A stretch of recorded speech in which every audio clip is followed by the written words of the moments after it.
Brandon, where's your I'm beer? ready. Oh, it's right here. I got 2. Oh wow! Oh, I got 2. There you go. I Let's got a whole go. fridge right here, so we're good. Oh, fuck got- yeah. Since we're doing numbers, I got 4. Oh you know, yeah. we're set. Probably should have grabbed one more. That's all right. Anyone have any questions before we get started? Is cursing allowed? Yeah, you're good.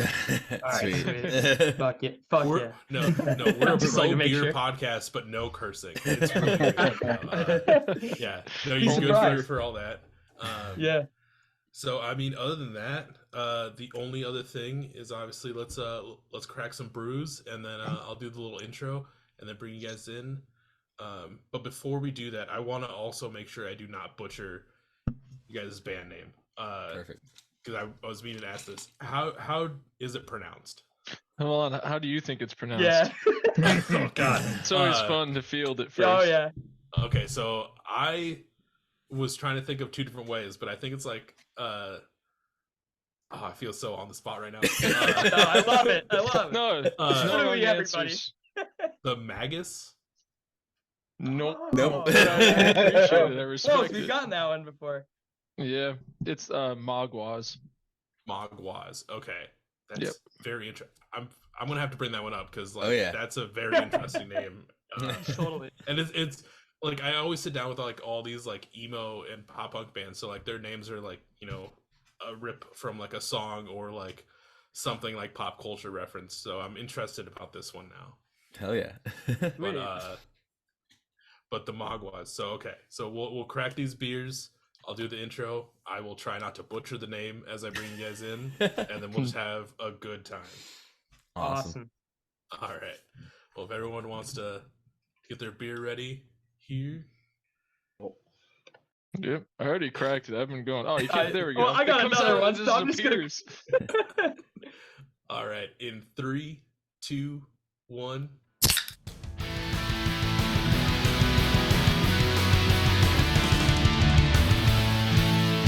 Welcome to the Beers with Bands podcast with your host, Michael Torres.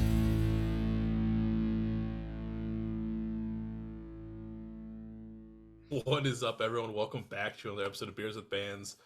This week, I have another Pennsylvania band on, but it's not a Philly band. It's weird. It's from they're from Scranton. Let's see how this goes. I'm sitting down with the Maguas. I got it. You Right? got it. Okay. Hell yeah. Brother. Hell yeah. Hell yeah. Thank you so much for sitting down with me on this Wednesday. How are you guys doing? Doing great. Fantastic. Great, Mike. Thank you. Thanks for having us. Hell yeah. Thanks for Dude, having thank us, you man. so much. Of course.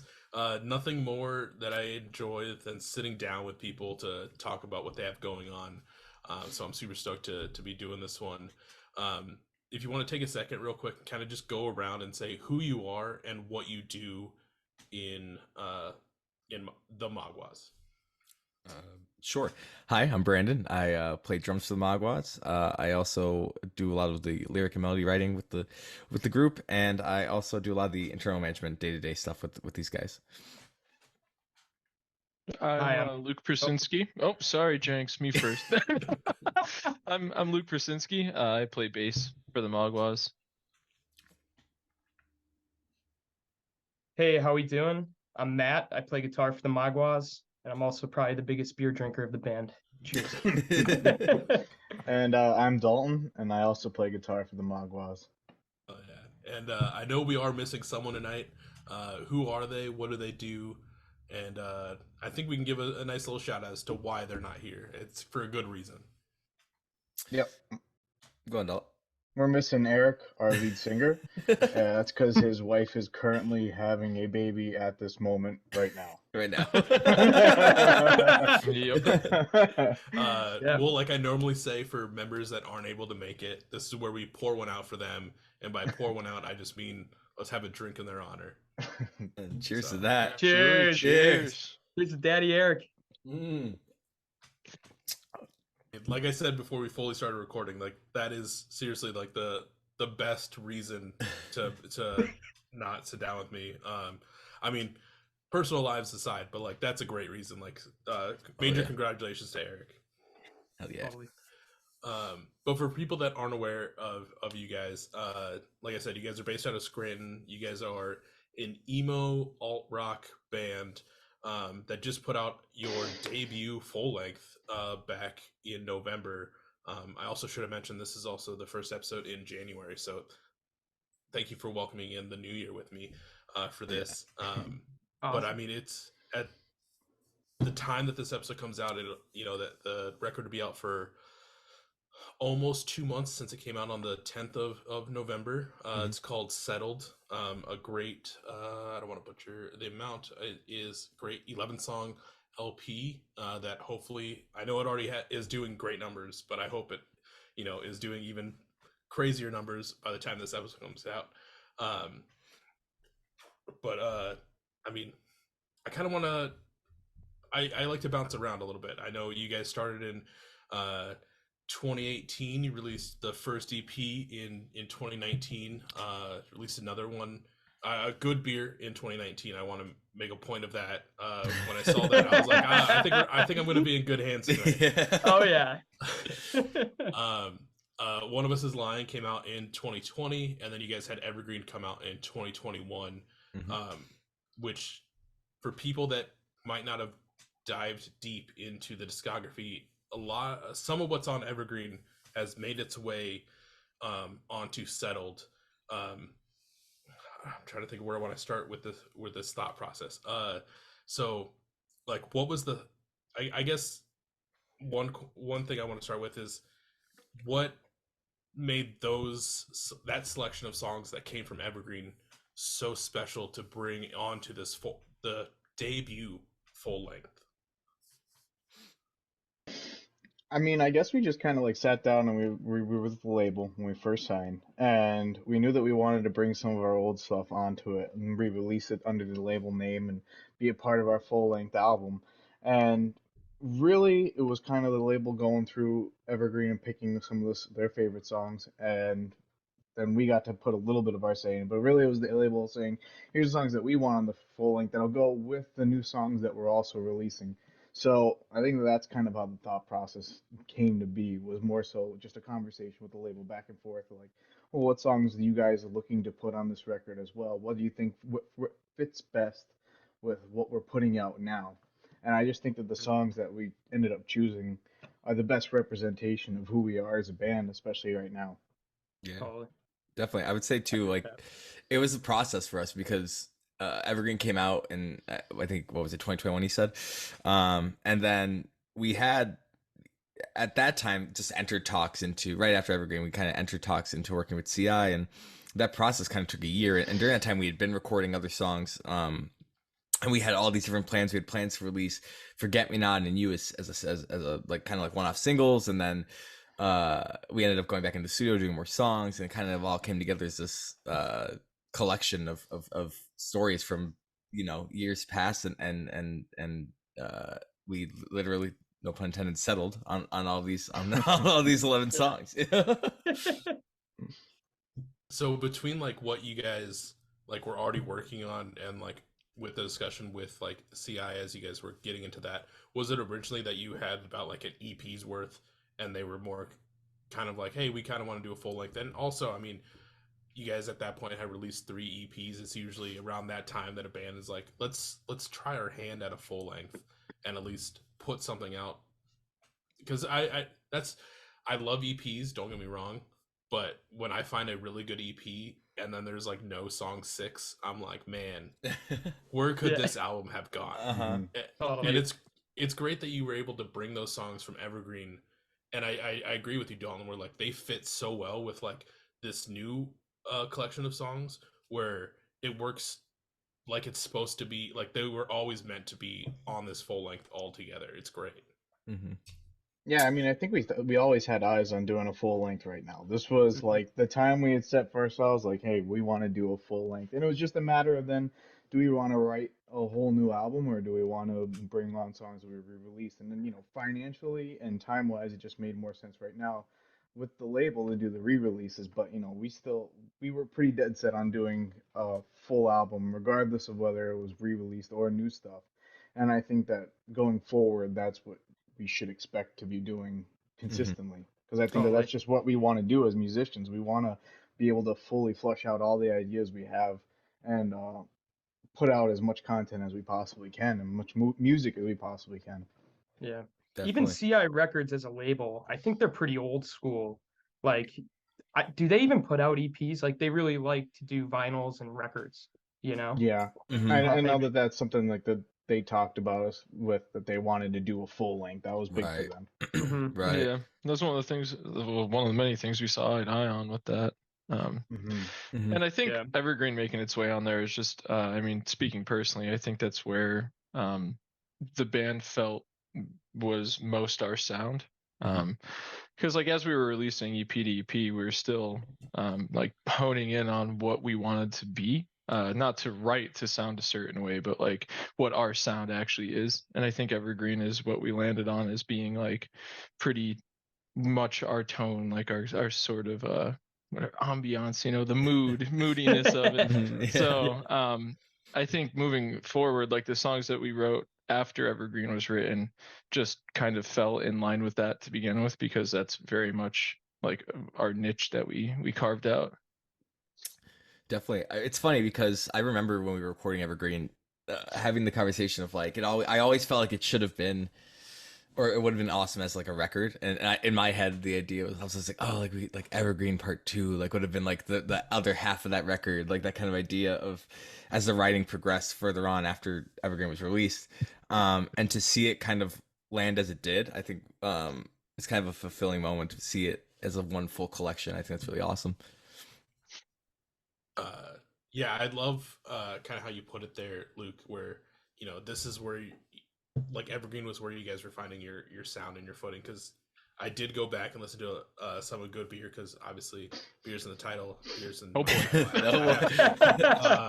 Thanks. But yeah, you see, and it's always fun too to kind of like look at those early EPs or releases of a band and just kind of see the growth and like maturity that they've done, and you can really see it between the two releases.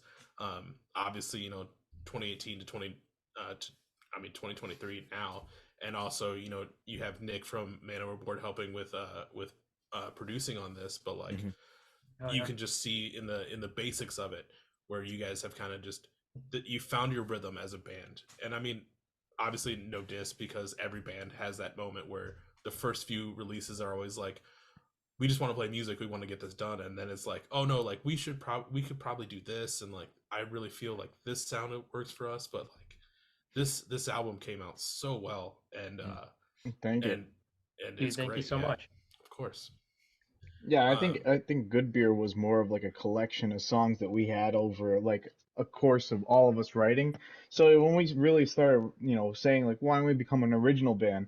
We all brought different songs to the table that we had written, sometimes 5, 6 years beforehand. Yeah. I'm brought on Yeah, the table. Birdcage was like 8 years old at the time. Yeah, Yeah. it was one of those things where we were all just kind of like, well, this is the best conglomerate of songs that we have. Let's put them together. The only one we really wrote together at that time was Funeral. And we really loved the direction of Funeral at the time. And that's why, as we started writing more as a band, that's kind of the sound that we more, lean towards. So I think like at the end of Good Beer, you can kind of hear where our sound is starting to develop. But really, that whole album is basically just like a collection of songs from our past. Greatest hits from 8th grade. It's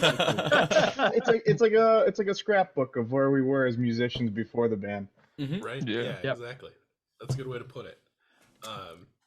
But leading up to this album and it coming out, one cool thing that I really loved is, so like Evergreen comes out, you start releasing the singles leading up to Settled, and you start with, I think, Drifter, and just the album artworks for the singles leading up to everything is one thing that I really loved. So I think Drifter starts with like the picture on like the back porch, and then you see like inside the house, and then you see like the front. Well, I think you look at like the window for the next single, then you look at the doorway, and then you're looking at the front steps, and then the album cover. Or it might have been leading up to Evergreen. I could be mixing. Yeah. It's Evergreen. Okay, it's leading up to Evergreen, and then Evergreen's cover title is this house, Mhm. and then you start releasing the singles for the full length, and which I also love this is that they're just books on this bookshelf, and they continually get bigger, and then the final cover is the house from Evergreen, and Mhm. just to tie all that in, I loved it so much because especially with that Evergreen being in this album, it makes so much sense, and just like the way you guys did it, I loved it. Like Mm. I'm big on Wow, thank you. if a band can do that promotional marketing just the subtle right way, oh dude, it was so sick. Thanks, man. Thank you. Yeah, a lot of that too with at least the second part, so the books and stuff. A lot of that came with some suggestions from both the band and CI, and what's really cool is with the final album art with the front and back, like on the vinyl. You'll see there's the house obviously on the bookshelf, and then underneath it there's the lantern and the hot air balloon from our first or I guess our second EP. Second, yeah. One of us is lying. A lot of that imagery is back on there, and on the back of the vinyl there's actually from one of our first singles. We had for the first three singles for Good Beer, we had an armadillo eating Chinese food, and the Chinese box is actually in the takeout containers is on the bookshelf on the back end of the vinyl, so you can kind of see our history throughout this album art, which is really neat. That's so sick to incorporate that all through, it's all a reflection of your past selves in this one present day release. That's so cool to do. I don't feel like that many bands or any bands at all that I'm at least paying attention to are doing that, and that's such a cool feature to do. Oh yeah. Yeah, I think we all love it. I think we all pay Yeah. attention to the theme of everything and making sure that everything flows. And I think Luke and Brandon are really good at that too when it comes to visual ideas of making sure everything has a progression. And we want to, especially with the first album, we wanted to have callbacks to the other stuff and make people that have been here for a while, it's not going to hinder any of the new people that are coming on now, but the people that have been here for a bit and have been following us and been just as much a part of this as we have, and they're looking at this and they go, "Hey, I noticed that. Hey, I noticed that. Hey, I noticed that." That's the cool thing. And if I got a record like that of one of my favorite bands, if I go up and pick a Wonder Years record out and I'm looking at it and I'm like, "Oh wow, hey, look at all this stuff that's I know about." I mean, Yeah. that's makes me feel more a part of the community that I'm in, and that's what we really try to do. Yeah, and especially now that it's a singles market, do something. If you're gonna release 5 different singles with all different album arts, do something cool, you know. That Evergreen artwork is nuts, though. I think that's one of the coolest pieces of art we've kind of done. Yeah. We Always did love that. that with Kay Dargan, who does a lot of work with Hot Mulligan. She does a lot of their visual stuff, and I think she also works with Carly Cosgrove Bearings. and Bearings and Kay's all those awesome. bands. Yeah, she's from out Midwest there. Yeah, she does a lot of people because so she's really connected. So I'm in Minneapolis. She's connected with a lot of people in the local scene here. So I think she's done stuff for awesome. Unturned as well. I see her name popping up all the time. Yeah, she's phenomenal. Well deserved. Incredible stuff. Oh yeah, we couldn't have been happier with the artwork that came out. It was great. Yeah, it was really neat. So yeah, all the singles come out, and then we gear up for the final release. This debut full length Settled out on Counterintuitive Records, which if I didn't mention it before, congratulations. I know those guys are Pennsylvania based as well, so almost like a hometown signing. I don't know how far distance wise Scranton and I lost the Lancaster? Yeah, Lancaster. I was Luke thinking lives there now. Langley for some reason, and I was like, I know that's not it. Yeah. But major props for doing that. But the album drops November 10th. What's it like when it fully drops? Now this new collection of songs are out there for the world. I know I've seen the numbers, I see how it looks, but in your guys' eyes, what was that feeling like?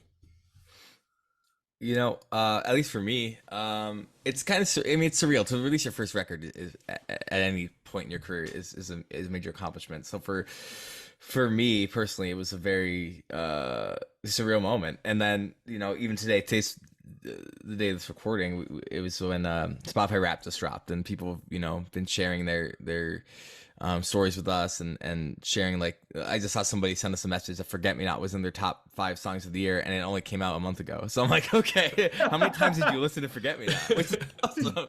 That's amazing. But yeah, like having those stories like that is such a something that I really hold on to and hold dear, because I feel, one of the reasons why we do what we do is is building that community and connecting with people, and just like kind of feeling and experiencing these emotions together in a community, and that's something that I really hold dear. So it's been quite the moment. Yeah, I mean, I think for me, like when we were releasing the singles, I feel like it's a lot of just like pushing it out, making sure you have content. And you're focused like really hard on making everyone see that we have singles out. But when the album released, it was like a kind of like an emotional wave. You're like, oh wow, this is it. This is the first album. You know what I mean? This is the Maguas' first album. It kind of it hit like a surreal part of you, like, wow, it's actually out to see it all on Spotify, and then to see the vinyls, and it's just something that like it's a really cool moment. And I feel like as musicians to put out your first album on a record label, you're like, man, it's a really you feel pretty proud of your accomplishments at that point. Mm-hmm. Yeah, the vinyl was a cool moment for me. Just like Yeah, holding on to same. that. I'm like, That's what I was whoa, gonna say. something tangible. Like this is Yeah. Yeah. when it released on Spotify that night, I had just like honestly, it was more impatience than anything else, because I feel like there's so much planning behind the scenes and organizing and trying to figure out like what the release schedule looks like, and not only that, but like you write a song at a studio and you have it, right? So like we've been sitting on music for a while. So for me, it was like a breathe out, like it's finally out. Like, Yeah. I don't have to like keep like trying to show people and being like, I can't really do that. Like, sorry, you can't hear this yet. Like, I really wanted it just to be like out there for people, because I love the feedback, like positive or negative. Mhm. I just want to know what people think about like honestly anything I do. So that's always really, really cool.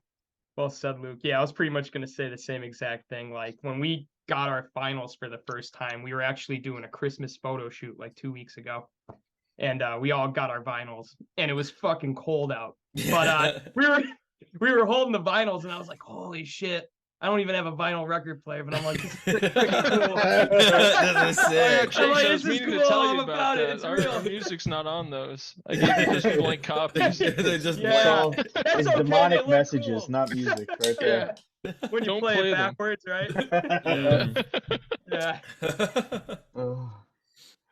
I've said it before, and I'll say it pretty much every time. I'm so happy for any band that gets to experience having their music on on a record itself, or like that physical format.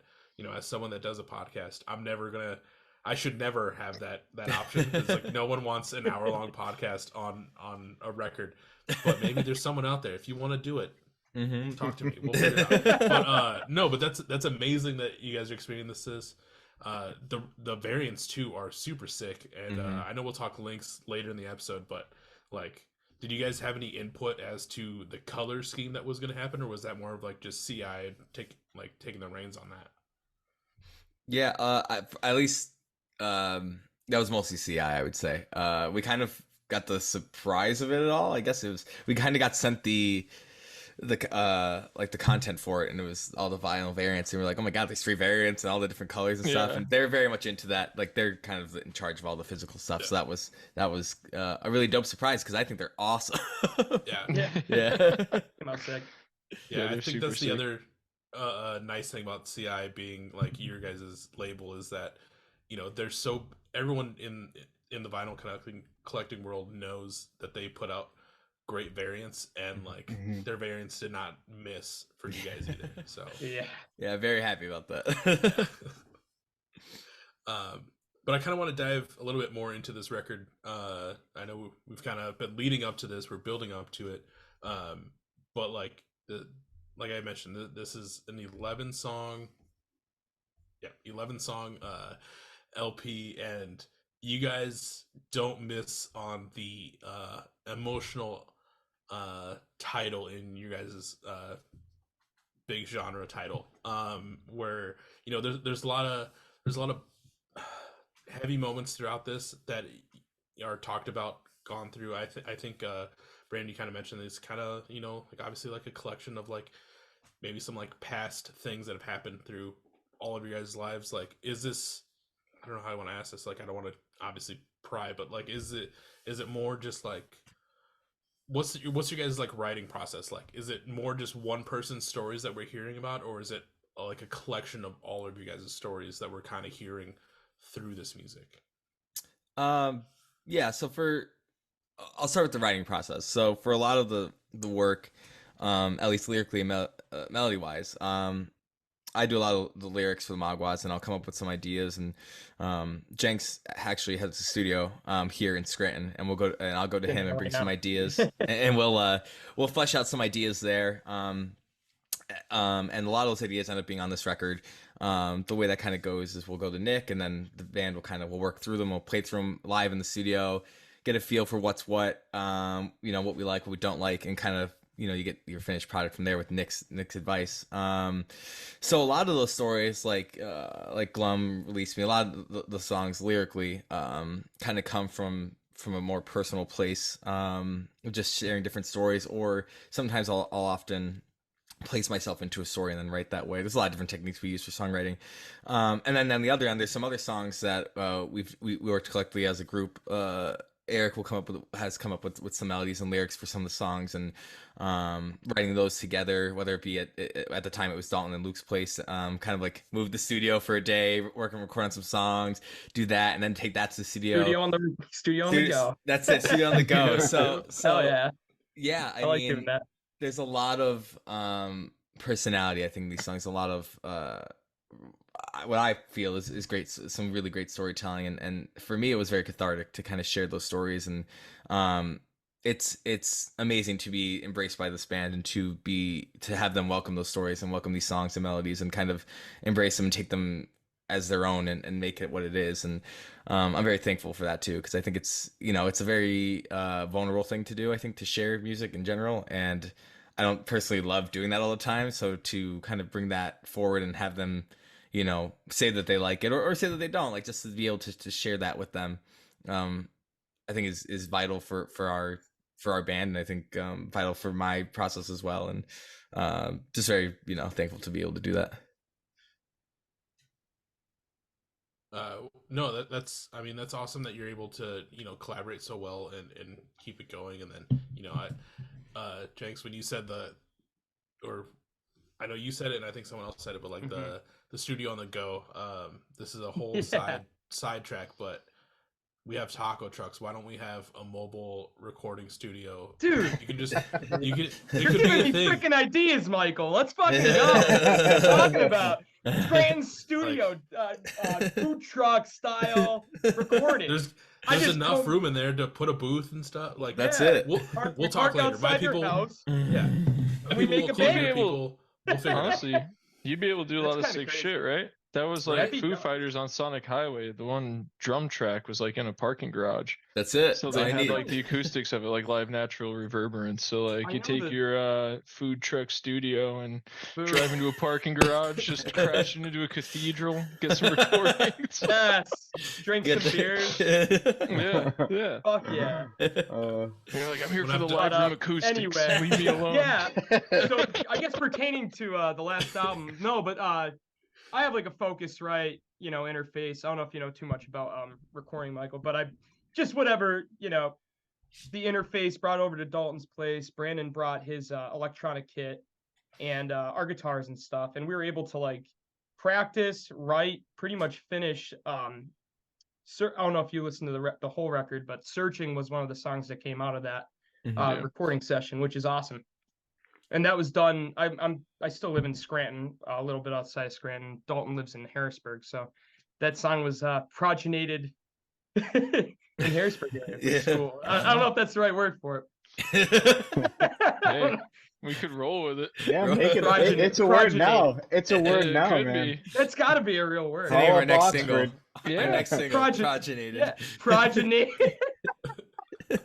Incepted. How about that? There. Originated. There you go. Originated. I mean, you were going with They're all like progeny, but I don't know if Yeah. progenate's a thing. Listen, we're getting medieval up in here. Yeah, whatever. But yeah. Next interview answer will be an iambic pentameter. And you could go. Oh god. No, but yeah, that's awesome that you guys will to like move around so much because I know. I guess I don't know that many bands that do it, or at least that I can think of. But like, I know some bands that like they'll like maybe just like write and demo some stuff on their own, but then whenever they go to do like the full actual any sort of recording, they're like, no, we have to like we do it here. Like this is our spot where we're gonna do it. Where you guys are flexible enough to be like, oh no, like we can't all meet here or we can't go there, but like we're still gonna be able to like figure out this whole thing and record whatever we need to in this other location. And obviously, you know, we have Nick doing his magic too, but like it still comes out where you don't even sense that it's like any other different scenario. Like it all feels cohesive. So yeah, well, the process is also wild too because Jenks has his own studio, so like our demos aren't really demos. Like they're kind of like fully polished songs that we then like take apart and restructure and change different instruments and things, you know, and build upon like at Nick's studio. So and Nick is a big. I'm sorry to cut you off there, but he's he's all about the songs too, you know. And like Luke was saying, you know, we bring something that already sounds pretty good, and they're getting better and better as I've been kind of growing my studio. But yeah, but I guess back to you, Luke. Yeah, Nick's really a song guy, and we're all about just writing the best songs, you know.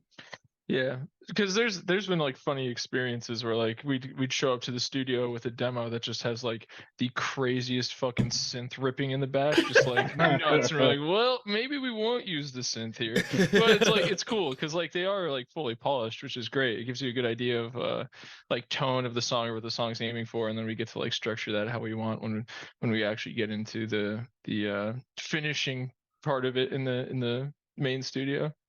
Yeah, and we kind of talked about this before, but Nick will have us now, especially because we've worked with him now for a couple of years, and he's grown as a producer and has grown to like know our band. He's actually, and knowing our process, he has us the first day we'll come in and he'll say, okay, here's the songs I'm thinking. Let's play them. Let's hear what they sound like together in a room. And like that might be our first time actually playing the songs together in that kind of setting. And you can kind of get a feel for like, ooh, this part might not work like this live, or this might be better if we sit down and fix this here. And I think having Nick kind of be the leader on that and kind of be like, okay, like, hey, I'm hearing this, or let's do this, or you know, oftentimes Nick is very into drums, so we'll change a lot of the demo drums. So even when we started writing demos, Nick always kind of gave us the suggestion like, hey, just write very simple drums here. We'll make the part better once you get here. It's more so just getting the idea out, getting the point across, rather than having like a song with some ridiculous, you know, fill and doing some crazy shit. He's like, yeah, man, just keep it, you know, 4/4. We'll get to that when we get there. You know? You know? And you're honestly, it's great. You're giving me flashbacks. You're saying like Nick knows the way our band works. It made me think of the first time we went with him. The first song we ever recorded with Nick was "Actions Speak Louder Than Words," and that experience was so funny because you could tell like he's taking us on as a client and he doesn't know who we are yet. So like throughout the entire tracking of that song, like everyone is in like their separate rooms. Because I remember it's like, no, you can't come in right now. Like he's recording this part. I'm like, what do you mean, right? So like as it continued on, like he realized that all of us are cool with like everyone being present for literally all of it, because that's honestly how we work the best. Like when we're in the studio, whether it's like Eric tracking vocals, we're all sitting in the engineering room, like watching him in the booth record, and then like one of us will be sitting on the couch and be like, what if he goes to this note instead? And then like we get a lot of like different variations, and that's how a lot of stuff changes from the demo, whether it's like guitar parts, bass, anything that's being tracked. And I think we're all very well versed in other instruments. Like Eric has played drums in the past, and Luke has been a singer and all this stuff. And Brandon writes the melodies for a lot of this stuff. I also play the didgeridoo. That's right. That's true. That's what it is. But so we can all sit there and we can all kind of like give our input, and you know that it's coming from a good place, that we have like a solid foundation and knowledge on these other parts. And plus, we're all, you know, best friends. We're all able to give each other that advice. There is no animosity about it, because at the end of the day, we're just trying to make each other sound better. And And I think Yeah. that we're all really open to, not even like criticism, but just ideas from other people. I think it really helps the Mhm. songwriting process, especially when we get to that final version. Exactly. Exactly. Yeah, that's one like amazing thing, especially you guys have been a band since 2018.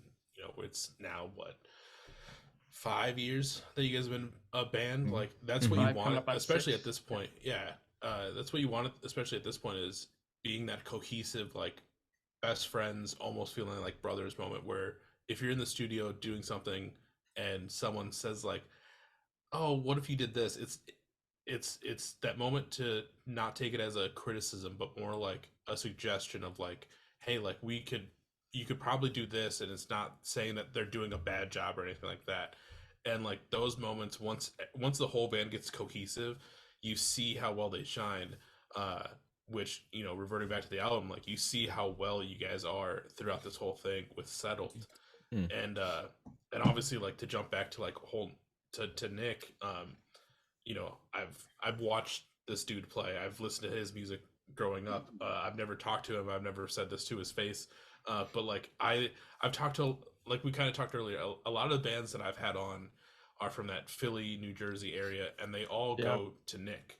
And Mhm. Nick, what he's doing is he's doing it right. We're like, you guys are able to go in there. Obviously, that the first encounter is always that awkward encounter of like, how does this band work? Yeah. But like Yeah. once he becomes friends with you guys and he's worked with you guys multiple times, he becomes that like secret like sixth member of the band and helps you guys out. And like I don't feel like, because I've listened to obviously your stuff, and then I've listened to pop punk bands that have gone to him. I've listened to emo bands that have gone to him, and nothing sounds like, oh, like I can tell that Nick did this, because when you have that one producer where they kind of just, oh no, like I do this band, and then everyone else kind of just falls into that.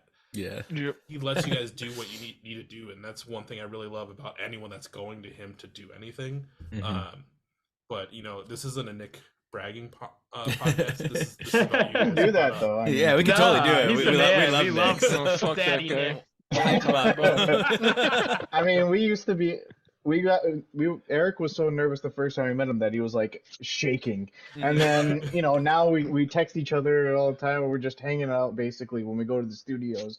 As far as like coming into like with the songs, he gets us at this point. He knows the dynamics, he knows how we work well with each other. He knows basically, like you said, he's a sixth member at this point where we can go in there and he's already got this vision for us that we're like, yeah, that's exactly what we were thinking. How do we get there? So we can do a Nick bragging hour. That's fine. Works for us. I'm not okay with that. Nick and I are sworn enemies.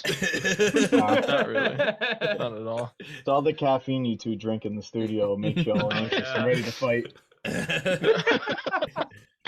Yeah. No, Yeah. he's a good guy. If you ever have an opportunity to talk to him, you should ask him about my peanut Nick- butter and jelly sandwiches. Yeah. Okay. Dude, hit Nick up. He'll probably Yeah, he'll do it. Yeah, we'll see. Nick, if you're That needs to be listening. the first question. Yeah. Yeah. Oh God. So kind of jumping back into everything. Obviously, we talked about how like the LPs, kind of filled with all this emotion. With it, there's technically 4 music videos out, because the Drifter music video came out prior to the album coming, and all that stuff. But for the album itself, there is, and I don't want to butcher this as my face gets all bright. There's Forget Me Not, Release Me, and then Glum. For sure, in this release cycle, which each one, a little bit different. Kind of, playing off especially what the song's about. For people that haven't checked them out, Forget Me Not is, I think her name was Emily, and I forget the last name. I feel so bad, but she's basically like, drawing and painting these flowers while you guys are playing the audio's in the background. And then it spells out Forget Me Not at the very end, which, I mean, to do all those flowers and cut them out in the video, like it comes across so well. To kind of start with that one, was like, did you guys have an idea going in as to like that's what we kind of want to do, or like how did that thought process or that music video itself come about? Yeah, so for this, let me just flash back real quick. So for the record, because of Evergreen, we technically have 5 videos for that, which I don't think they're all uploaded in terms like to Apple Music, because Apple Music takes some time to do that kind of thing. Yeah. But like Glumma's up there and Drifter and all that stuff. So for Forget Me Not, actually, it kind of comes back to what we were talking about before with our initial plan for Forget Me Not and You was that we were going to do something a little less intensive and do like a visualizer video. So we hit up Alex Rec, who did all the videos for Evergreen, so Drifter, things like that, Release Me. And he kind of came up with this idea of, you know, what if we had an artist like draw this and that and kind of just make it one of those things where you kind of get like entranced and just like watch them do this thing. And there's actually another video for You, which I don't even think is actually dropped yet.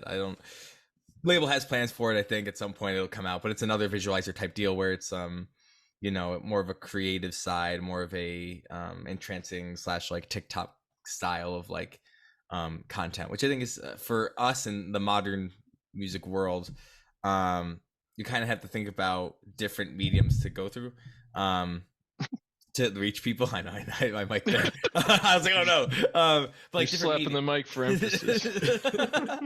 But like the different mediums, right? So we're always trying to think of different ways to connect with different audiences. So I think for us, that style of video might reach a different audience than something like Release Me or Drifter, the more like traditional style, was kind of our thought process behind that. Yeah, you talking about TikTok videos made me think about like all the ones where there's reaction videos with just like half the screen cut off and the other top is like someone cutting soap. Yeah, that's it. Just do that. Yeah, Those are the only Like it's TikToks like I moon watch. sand and a butter knife, and there's like, Yeah. you know, like That's the most Subway Surfers or like whatever like that they're going on. yeah. That's actually the only TikToks that I watch. My Yeah, brother well, makes why fun of don't me. we I love spend all it. this I'm money watching- on assets. Let's just get Subway Surfer That's footage it. and put it on the top side. Well, If I'm watching TV, like my brother will come up with the Subway Surfers on YouTube and put it underneath. He's like, "Oh, can you watch it now? Can you pay attention better?" Shut the hell up. well, wasn't it was Can't Swim? I think on Pure Noise they put out a record. This is during COVID, I think, where all the visualizers was just like soap being cut. Like, that was it. Like, that was the entire record, like Perfect. every single That's video. awesome. Like, I was like, all right. And The the music didn't video make budget sense. was probably like $40. However much it Yeah. cost to buy the soap in a One night. bar of soap. Yeah. Same video every song. Like, Soap and an It works, X-Acto blade. too. yeah. That's Just it. get one of those like big ear microphones. Whisper, "You're listening to Yeah. the Maguas." We'll do ASMR for Well, the rest of ASMR. The music is actually Getting played at a really goosebumps. quiet ASMR's huge, volume. man. Yeah. Yeah. Yeah. I think Oh, boy. we're onto something there, guys. Yeah, I think we got need it. to- maybe we'll Yeah. do We for the found our next new one. direction. We'll do like a cold beer and just do like a hyper slow mo and just watch the droplets drop, and that'll be the video. Yeah. That's It's perfect. No, So- we can't like have pouring into a we can't have glass. branding on it. No though. branding though. It's gotta be a blank beer. We gotta do what we did with Good Beer and rip all the stickers off. That's of it. I think if you're Yeah. gonna do something like this idea, you have to figure out how many markets you could turn into one, right? So I think Yeah. you could combine like the ASMR market alongside like the cake fake outs. You know what I mean? Oh yeah, Okay, yeah, yeah. Like you make it look like water going down the side of a beer, but then you slice it. Very satisfying ASMR. It's actually cake. Boom. Send And that cake is actually soap, and that soap is being And cut. it's, Oh, and it's that'll- And the that'll cut get the pieces people going nuts. turn into Subway Surfers that are running. Yeah, and There you go. then you zoom out even further, and then the music video is actually just playing right below the split screen. And then you go on a podcast and you go, well, "This was a very emotional process."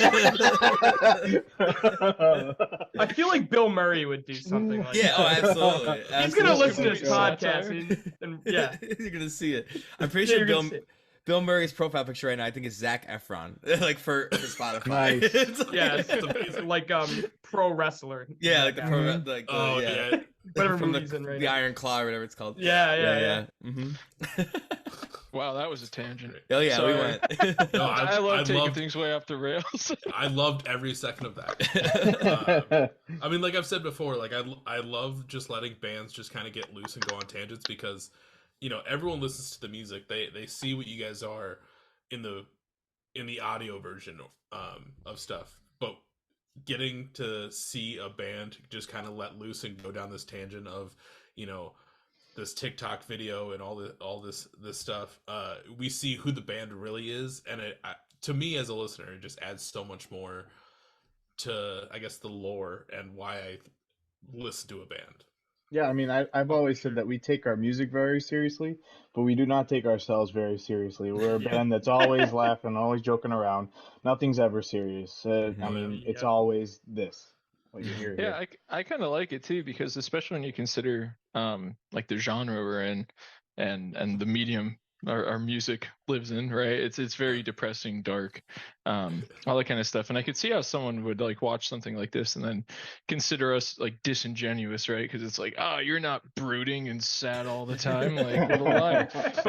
But I think it's actually nice, because it shows that like it's a point of your life, right? So like that's not to say like, oh, you got over the hump and it's done. It happens in doses. Like as you get older, there's always something that comes up that's going to be dark, and there's something equally light. So I think it's nice to be able to like be joking around and happy, and show that it's like, all right, like yes, our music is great as a place to find like reprieve and live in that sadness, but you could also be happy and get to joke around. So Yeah. it's nice. I like it. I like that, Luke. I like that. I like that a lot. What a Beautiful. That was juxtaposition. wholesome. I mean, yeah, Right. beautiful I'm choice. I'm just saying, Yeah, I think it's a cheers. nice thing. It's true. It's true. If you're sad, look at us. We're Mhm. sad too. We're sad, but happy. we're laughing through it. That's it. Yep. Sad. But if you want to continue being sad, you can check out the Release Me music video that is next, that came out, which, you know, in my interpretation, and obviously correct me if I'm wrong at any of this, it's kind of like thinking about a past person that has since gone, and just coming to terms with like them being actually gone, and just kind of coming to terms with it, and like trying to like move on and do that. And there, I mean, the story that's going on in the music video is also very powerful behind everything. So obviously everyone go check that out. It is, we'll talk links later. It is on Counterintuitive, but you know, that follows up. I also didn't eat supper, so like I'm trying to like remember shit as like I'm trying to. Like, You're good. No, you're it good. follows Forget Me Not. Great second music video to do that. Obviously, like we did mention, there are the ones that were from Evergreen that are out there as well. I think those ones might just be on your guys' personal YouTube. Yeah. Not Counterintuitive's. Mhm. And then, you know, the third one that's out so far, because we are waiting on Counterintuitive to release that other one, is Glum. That was more me just switching pages. For everyone listening, I'm not that drunk. You know, you released Glum as the third music video so far, and follows that storyline, which, you know, that was one of the singles, so that number's been popping off. Everyone's been understanding that one, but like, like 3 solid music videos leading for this release run. Obviously, we still have one coming, which I'm stoked to see what that one comes out like. Were there any ideas for music videos that you guys wanted to do but like weren't able to fully like put into the right terms? I know like that's always like a weird thing with like how you interpret something and then how you want it displayed. I mean, there's obviously I'll go to Release Me, because I there were some ideas that we threw around and obviously never happened. I mean, for me personally, I'm gonna go there. So for Release Me, okay. I really wanted I wanted to see, and I wanted to even push it even further. There's two things that one that was actually suggested and got voted down day of, and then one that like we kind of suggested in the studio that never really came to be. The first was the studio one where we kind of talked about doing more of a, in the second verse, the line is like, feet on the dash in the passenger seat, having trouble with who I'm meant to be. The idea that was expressed at one point was thinking about somebody considering committing suicide, and we had thought about that like shock factor of even like showing you know, somebody contemplating with a gun or shotgun or something like that, which is obviously very triggering for a lot of people. But I had seen a music video done by one of our friends in Serious Cinema, where the song was all about suicide, and he had done it in such a beautiful way. I thought it would have been really beautiful to kind of show that, but we decided against that for many different reasons. But a second was during the overdose scene Release Me. We were filming at a it would be like Eric's a family member of Eric's His brother and sister-in-law. Yeah. Yes, yeah, and they had children there at the time while we were filming, and the Alex Rec had suggested incorporating a child into the video during the overdose scene, and I think eventually it kind of got voted down by the band, but it was an idea that kind of crossed. We were kind of like, we weren't necessarily against it. I think we're kind of like, okay, like it's definitely pushing it for sure. But as we kind of sat with it, I think it was like, let's not take it too far. I think we still got the message across without having to like be so dark, if that makes sense. So those are two very unique instances where we may have considered pushing the envelope a little bit too far. Yeah. Because and again, a lot of these things do relate to experiences, whether they're through us or through people we know.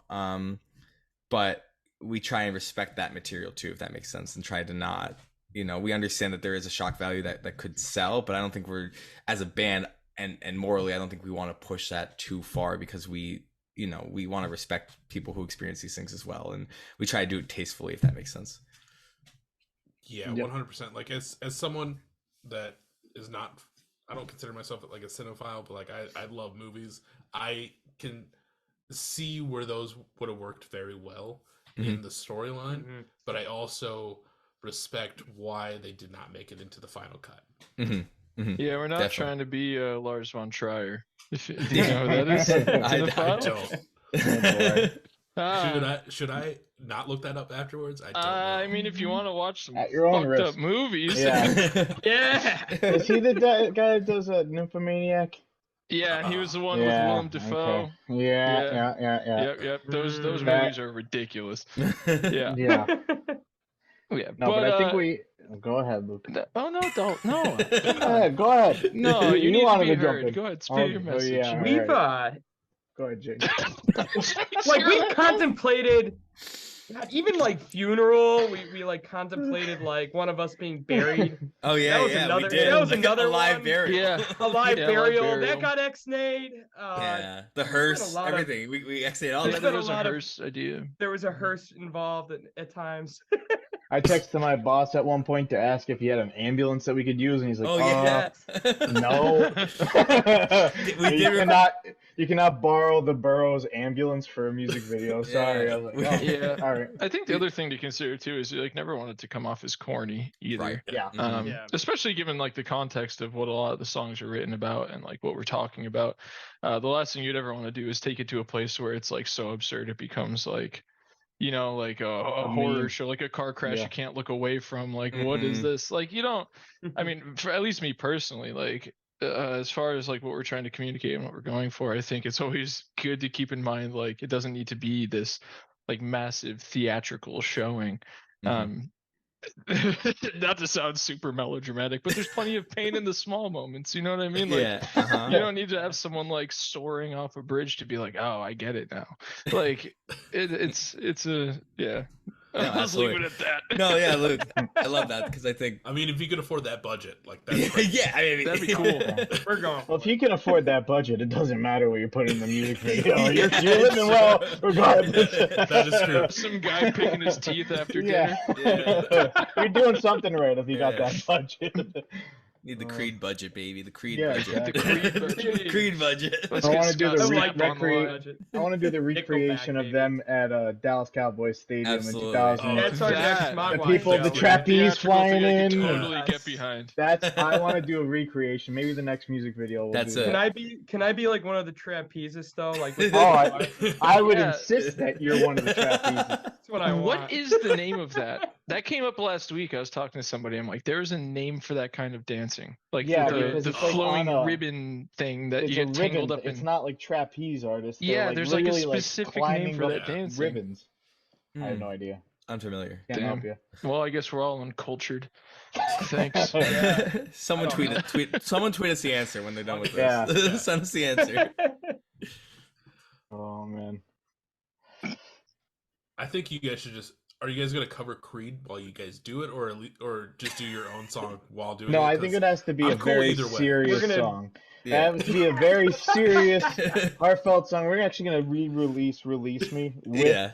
that music video. Creed version. with just jets flying over a Yeah. stadium. That's Yeah. Eric's not Alright. even pretending to sing "Release Me" either. He's singing like, "Can you take me higher?" Yeah. Oh, Oh, man. Creed's I back. baby. love Creed's too back. that like at Creed the is time of back. this recording, like one, Creed has already announced that they're going on tour again, but Yep. also Thanksgiving was just last week, Mhm. so everyone like was tweeting about like Creed's Thanksgiving performance that you're talking about, Dalton. Oh, yeah. Especially So good. because It we was all the watched 20 Jack Harlow's, and Yeah. nothing compares to the Creed one. No. It was You the can't 20-year top it. anniversary or 21-year anniversary Yeah. of it this year. You Oh, can't yeah. beat it. Wow. I mean, Janet I- Jackson lost a cup, and it doesn't even matter. Not even Creed close. is Creed is Janet just so who? much higher than that. Yeah, exactly. Yeah, exactly. I don't even remember what happened. What's All I a remember Justin is Timberlake? Stap. He took me higher. Hello there. Oh, my I've also God. loved that, like, I mean, I'm not the only one that, has tried to play Creed ironically, and now we're just at the point where, like, no, like, this shit slaps, man. Like, I'm gonna play it, like, now. That's how Nickelback everything for goes. us. Everything starts ironically, and then by the end of it, you're jamming it.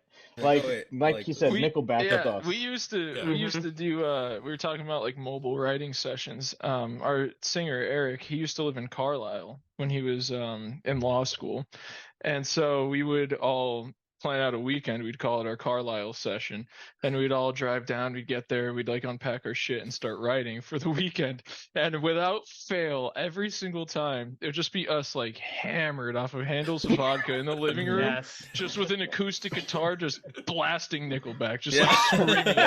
The video, Dude, it's standing in lines Yeah. of will never it's get in. unbelievable. It's absolutely And then, unbelievable. and then before you know it, we're like playing that every single tour we go on. We're like, yeah, We dude, would, throw some Nickelback on. That's it. No, this actually Dude, those- kind of slaps. This is actually pretty good, you know? Those freaking Carlisle sessions, man. We finished a case each every day.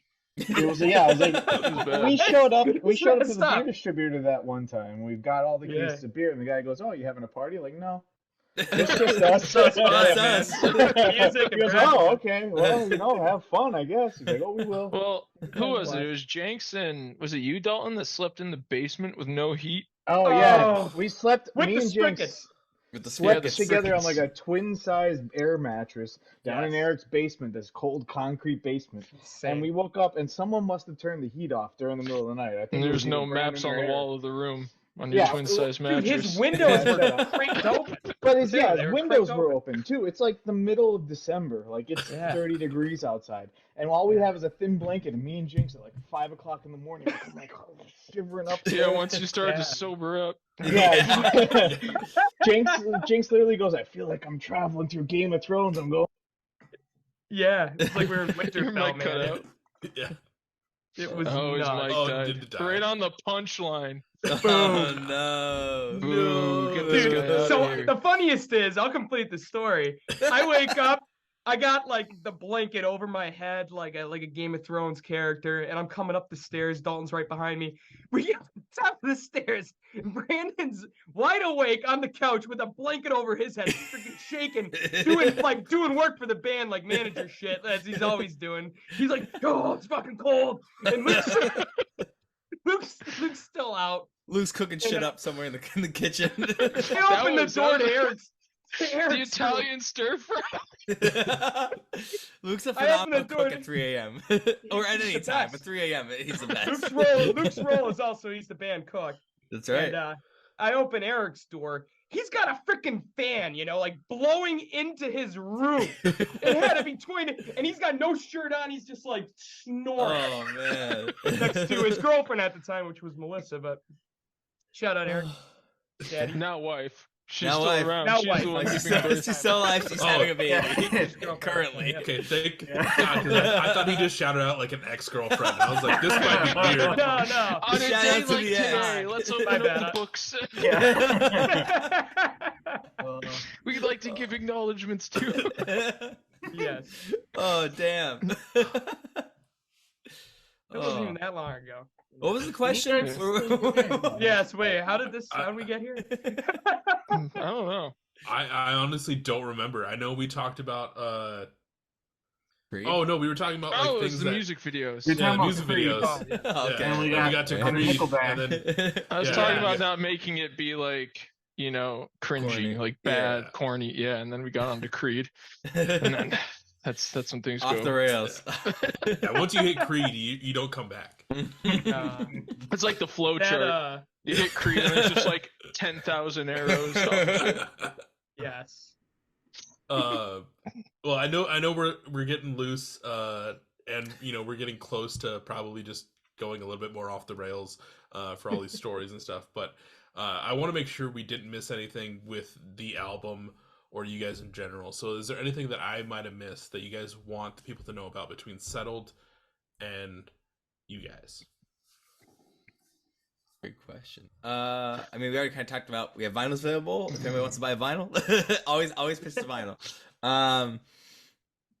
For 2024, we hope to see you guys out while we're on the road. There's a lot of things we're trying to get together now. And we have some other things coming out. We have by the time this will be out, we'll have dropped a Christmas song, which is a Christmas cover, which I think is exciting for the holiday. It's our first time ever doing it. Shout back during Good Beer era. I don't think a lot of fans know this, but Dalton and Jenks actually, I think it's Dalton and Jenks, have a Halloween cover that is It's technically a Dalton and Maguas Jenks. cover. Yes. It has never been released. It's never been on DSP. I think it's on like SoundCloud maybe. SoundCloud. You can find it. The Maguas maybe SoundCloud. YouTube. Maguas Mash. That's for for all you Halloween fans out there. And now we'll have a Christmas cover out, and we're gonna fill them in. Next will be Labor Day. I think we're gonna put a Labor Day song out. Labor Day, yeah. Come on to Thanksgiving. Be the first to do that. Yeah. We're really trying to be at the Wait until you forefront. hear our rendition of Peter Cottontail. Wait till you We'll hear. knock your socks We're off. gonna do Oh, it's a wild. cover of Peaches by Presidents of the United States on That's President. it. Yeah, there you go. Yes. I think that is the most important thing as a band is how well you can cover holiday songs. I think that's Yeah. Yeah. No, that's awesome that you did bring up that holiday song because it was in my notes that because I think it was on Instagram you guys had kind of hinted at hey, we have one more thing coming up, and obviously this comes out after Christmas, so it's I had to know the deets as to what was going on, but that's awesome that you guys are releasing a Christmas song or have already released depending on how you look at time, which is a construct. It's all relative. Yeah, it's all relative. But It's a no, circle. that's awesome. I know my homies in Eugene Levy have also at the time this episode's out have also released a Christmas song, Sweet. which is a follow up to their Christmas song that released 3 years ago. wow. But it's cool when bands kind of do their own spin on a holiday song that's not just a cover of something. Just to see what they consider or what the context is for the song. My friends, when they released theirs, it was when my really good friend who's the songwriter and lead singer for that band was broke most of the time. So it was basically the story of I want to buy my friends all these gifts, but I'm broke and trying to have a good time. So it's always cool that it's not just another Mariah Carey's Christmas. No Right. offense to the Queen, but it's No, that's it's not that. Beyonce. It doesn't need to be that. Yeah. Did you guys, speaking of Mariah Carey, did you guys see that song has been streamed, I think, over 1 trillion times? That makes sense. And they're there's, I don't know how many people there are on the earth, Dude, but they're royalty, it's almost every- equal to the amount of people Every on Earth. Christmas, without fail, it's Ridiculous. every station plays it every 15 minutes. Yeah. You turn on the radio and it's Mariah Carey with her whistle tone right in your face. You're like, oh, damn, all right. Get me in the Christmas spirit. Where's the Macy's parade? And yeah, I know that we're recording a week after Thanksgiving, so she's already out of hibernation. She's Oh, ready yeah. to go. Oh, yeah. Oh yeah. Ready to, Dude, they By the time cracked this that episode shit comes out, off she's back in the a cave. week ago. that's it. Yeah. Oh yeah. This music starts before Thanksgiving anymore. No one gives a shit about the turkey. Yeah. No one cares. No one cares. No one cares. Shit, half the time, like all the stuff's already out in the stores before even like Halloween. Oh yeah, which is ridiculous. Yeah, it's ridiculous. I actually tried, like, speaking, we were talking about TikTok a little bit. I tried to make like a boo basket not too long ago because they're all the rage. You know, I got to show that I'm not 27. So I went to the store and I was like, all right, got to get like spooky stuff to put in here. And I go to Home Goods and everything is Christmas. I'm like, what happened? It was like 2 days after Halloween. Ridiculous. Everything just changes so fast. Yeah, man, it's nuts. I had to go to so many stores. I remember it's been a while since I've worked at like a department store, but I worked at like it was more of like a construction store, but we had like a whole like we would still have like a Christmas department, like decorations and shit. And by like July, you would start getting like the pallets coming in of just Christmas stuff that would just get like, shelved for like a couple months. It was insane. I used to work at the liquor store and we'd get like tons and tons of eggnog in like before Halloween. Just wild. Yeah. Anyone that works retail knows too. It's like extra depressing because you get to hit like all the holiday hits like way before the holiday shows up. So it's like the middle of summer. You're like, oh, I'm trying to figure out when I'm gonna go camping, and then you see a bunch of Halloween shit, and you're like, oh fuck, it's like right around the corner. It's like it's gonna get cold soon. It's brutal. Yeah. I used to work at Journeys, and I remember we got like I think it was like mid-November we got the Christmas CD in because you know they play music videos and like have the music going. I haven't been to Journeys in a while, but I think they still do that. But it was basically just like the pop punk goes Christmas. So we're listening to like August Burns Red cover of whatever. Yeah, like it's great the first couple listens, but by like December 12th, you're kind of like, I fucking hate it here. Anything else? Anything else? I'm the same way. Yeah. Anybody that tells me like, how could you not like Christmas music? I know they didn't work retail. It's like you did not work retail. I will say the creepiest thing though was the mall that I worked at. Like the music that plays in the hall of the music, they didn't turn off. So like there was a day that like we were at the store like getting prepped for like I think our district manager was coming the next day, so like by the time we got out of there facing the entire store, facing the entire back portion of the store, it was probably like midnight, 1 o'clock. The mall had been closed for at least 2 to 3 hours at that point. I walk out of the store and it's just like, you know, kind of dark, but Christmas music is still playing the entire time. I thought for sure I was like, there's that one like horror like Christmas movie, and I for sure thought Santa was gonna like, Krampus. Oh my god, yeah. Krampus. Well, there's that one, and then there's something else. I remember I think Bill Goldberg was in like a Christmas movie back in the day where he was like a bad Santa, and then obviously there's bad Santa, but like I can't remember the exact movie, but I for sure thought I was gonna get killed that day. It's like the one that's kind of like Santa's Sleigh. It's like it's kind of like a slasher kind of movie, right? Yeah. Yeah, it's Santa's Sleigh. I know you're talking. Is Santa's that it? Sleigh, baby. Yeah. But yeah. But enough about Christmas. Besides, like everyone should, if they haven't already, go listen to you guys' Christmas song.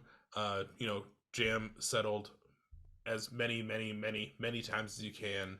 I know at the point of this recording, it's only been out not even a full month. But you know, in my position, I kind of have to ask. Obviously, Christmas song comes next, but like, what's on the horizon for that 2024? Are you guys trying to? I know you kind of mentioned already a little bit, Brandon, but like, are there tours planned? Is there another EP in the future? Like, what do you guys have in the works? Yeah, so we've actually kind of gone over this a little bit with our management team and things of what we plan to do. I think for 2024, obviously for the next 12 months, we plan to really push the record. But there's going to be some fun things we plan to do with some songs that we haven't done anything with in terms of with Settled. So I know for Bad Times, we're considering doing some things for that song. Maybe giving, whether that be a different version with a feature or something along those lines of a music video. We haven't done a music video in a while, so we're trying to consider doing something along those lines. And then we're hoping for the fall of 2024 to put out maybe just a one-off single, something along those lines, just to keep, you know, let everyone know we're still here, we're still cooking. And then at that point, I think we'll be ready for the next chapter, whatever that is. And I'm sure there'll be a lot of tours along the way that'll be coming up that you'll be hearing about. But we have a lot of different plans kind of in the works. I think having CI kind of guiding us through all of that is really important, because we, as a band coming up, as a DIY band until this point, we've always kind of just been like, on to the next thing, and having CI help us like hone in on certain projects and like really focus on or doing things that make more sense, or whether it be logistically or financially. I think it's really important moving forward, because now we're growing as a band, we're growing as people, and our focus as a business has changed and like grown in a way where now we kind of understand what we want to do and what we need to do, and understanding how we want to express ourselves in that way for the next year, I think is really important, because it's our first record, so we've got a lot of ideas in terms of how to make it get as many eyes on it as possible, whether that's doing another music video or doing different types of content like live shows or live streams or anything along those lines. I think we're really trying to hone in on that for 2024 and kind of really push the record, and then you'll see from there. I think we're always cooking. That's kind of the way I put it for the band. We're always doing something. There's never a day where we're not thinking of what's next. So, they say live in the moment, and I think we had that moment on November 10th, and then November 11th came. Like, all right, what's next? Right. Let's see what's going on. But in that same breath, though, I want to say for fans, like, thank you for streaming the record, and thank you for continuously streaming it and listening to it and loving it and sharing it. I think. As I think everybody here is, I love consuming music and new music, and there have been a lot of records in this past year where I've kind of fallen in love with and like just fell into and listened to on repeat. And I think what would be amazing for us is to find people like that in 2024 who fall in love with this record and just listen to it on repeat and share it, and just I think it was Eric and maybe a press release or maybe Dalton or Luke, I'm not actually sure, who said that their hope for this record is that it becomes somebody's favorite record. And if it was even just one person out there where Settled becomes their favorite record, I think that's, mission accomplished for us. So that's kind of my goal for 24, is just to get it in front of as many people as possible and hope that they fall in love with it. I think that'll for sure happen. Obviously, we kind of talked about the Spotify Wrapped is today, so like we've talked about some of those numbers and how some people are already finding some of the songs on their top 5, which less than a month after the record. So like that's crazy. Like it'll be cool to see what it's like next year, where it actually has been time to kind of get out there and kind of like mellow and like hit those lists and keep going. Everyone that's listening, hopefully, this record made it into some, if not all of your guys' records for the end of the year. I know this time of year is very hard trying to thinking past.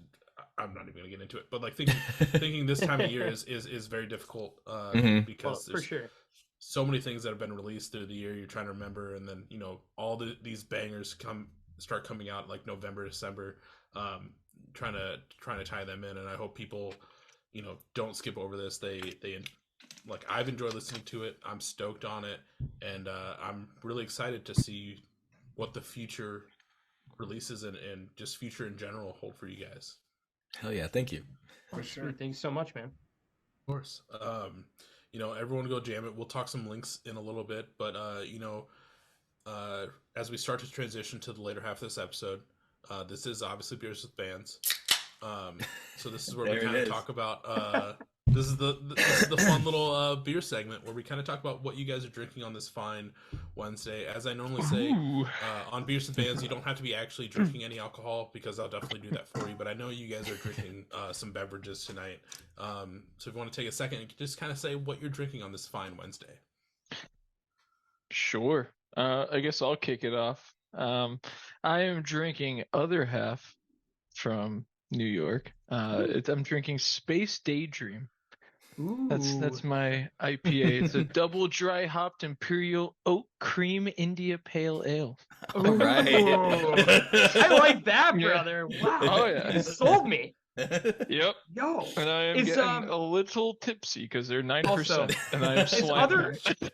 Luke, is other half that brewery that we went on Eric's bachelor party? Yep. Mhm. Yeah, we That's a went, great tale. Yeah, Eric's bachelor party was in Penyon, New York. I know, hot spot for bachelor parties. It makes total sense. Dude, my friend's bachelor party, we were trying to go there, and it was super booked up. You're trying It to was go to crazy. Get out! Yeah. What the hell? Yo! You're the Insane. only person I've ever heard that wants to go there. Great minds think alike. Let's Yeah. go. But we were on his bachelor party, and it just like snowed a ton. So we were snowed in for the majority of it. But other half has a satellite brewery, like in the vicinity of Penyon. So we went there, and we Jenks, I think he always has like 100 business cards with the Maguas on it. And we were at the brewery, and they were playing music, and Jenks goes up and like orders a round for everybody, and he goes, "Oh, here, by the way," and like gives them a band card. And then they played the band over for the music in the brewery for the entire 2 hours we were there or whatever. It was really cool. Yeah, It was they had us also, playing. They kept like pointing was- at us for like. It was also like I think it was the exact day we hit our first 1 million streams as a band on Spotify. So it was like really, it was kind of like odd how everything happened at the same time. And it was like a freak snowstorm.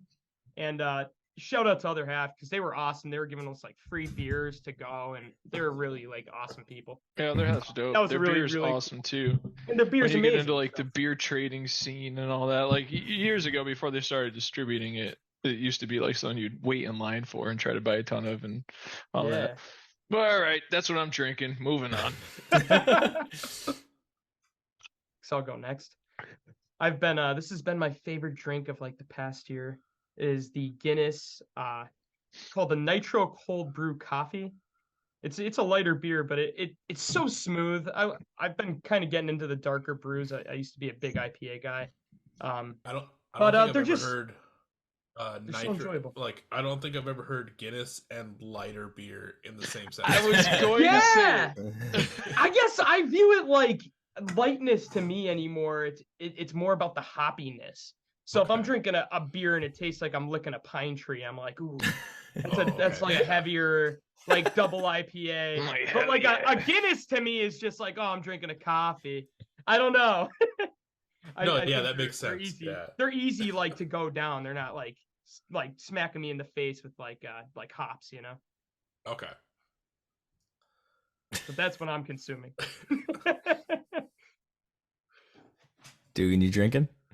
Actually, no, I just got a nice tea. I'm sorry to be the lame guy That- here. that- but I I'll got- be Perfectly hey, okay. hey. That is perfectly Hey. okay. Yeah, I just got any iced specific- tea here. Any specific brand of iced tea that you prefer when you Gold when you're Peak drinking is your... what I got right now. Okay. How all about right. Dugan? What Yeah. is one of your favorite cocktails? I'm gonna put you in the Oh, spot. Manhattan. Drink a Manhattan. Yeah, There it I'm a is. big whiskey guy. If you want a Okay. local Pennsylvania whiskey, Dad's have distillery. Great whiskey, rye whiskey with their sweet vermouth, and make yourself a Manhattan. That's our boy. Let's go. I'm not really a big whiskey guy, but lately, it's been like quite a few months. But like we moved out of our old house, me and my other roommates. So I took our bar with us, and I, was able to take all the bottles that came with it. And Yeah, I try not to drink during the week or that often because I do Yeah, same. all these podcasts, so I balance it out. And it's all just hard liquor, and I ran out of my rum, so I've been like dipping into like this whiskey a little bit, Mhm. trying to get more of a feel for it. The one whiskey I still want to get is, and I think they might still make it, but Slipknot partnered with a distillery back in Iowa, and they have like their Yo, own like get out. yeah, they have like their own like line of I think it's just whiskey. So I'm originally from Iowa, so every time I go home, I'm always cool. like, oh, I should stop and like get that on my way, Mhm. and then I completely Yeah. forget about it. But it's on my list. Yeah. One of these days I'll get it. I didn't even know that. That's freaking cool. I just 'Cause, I just had a whiskey that's a Metallica whiskey. It's called Blackened. Mm. Oh, And hell yeah. what they did was they put all of the whiskey into the barrels for them to age, and they just blasted Metallica music at like high volumes for it. Wild.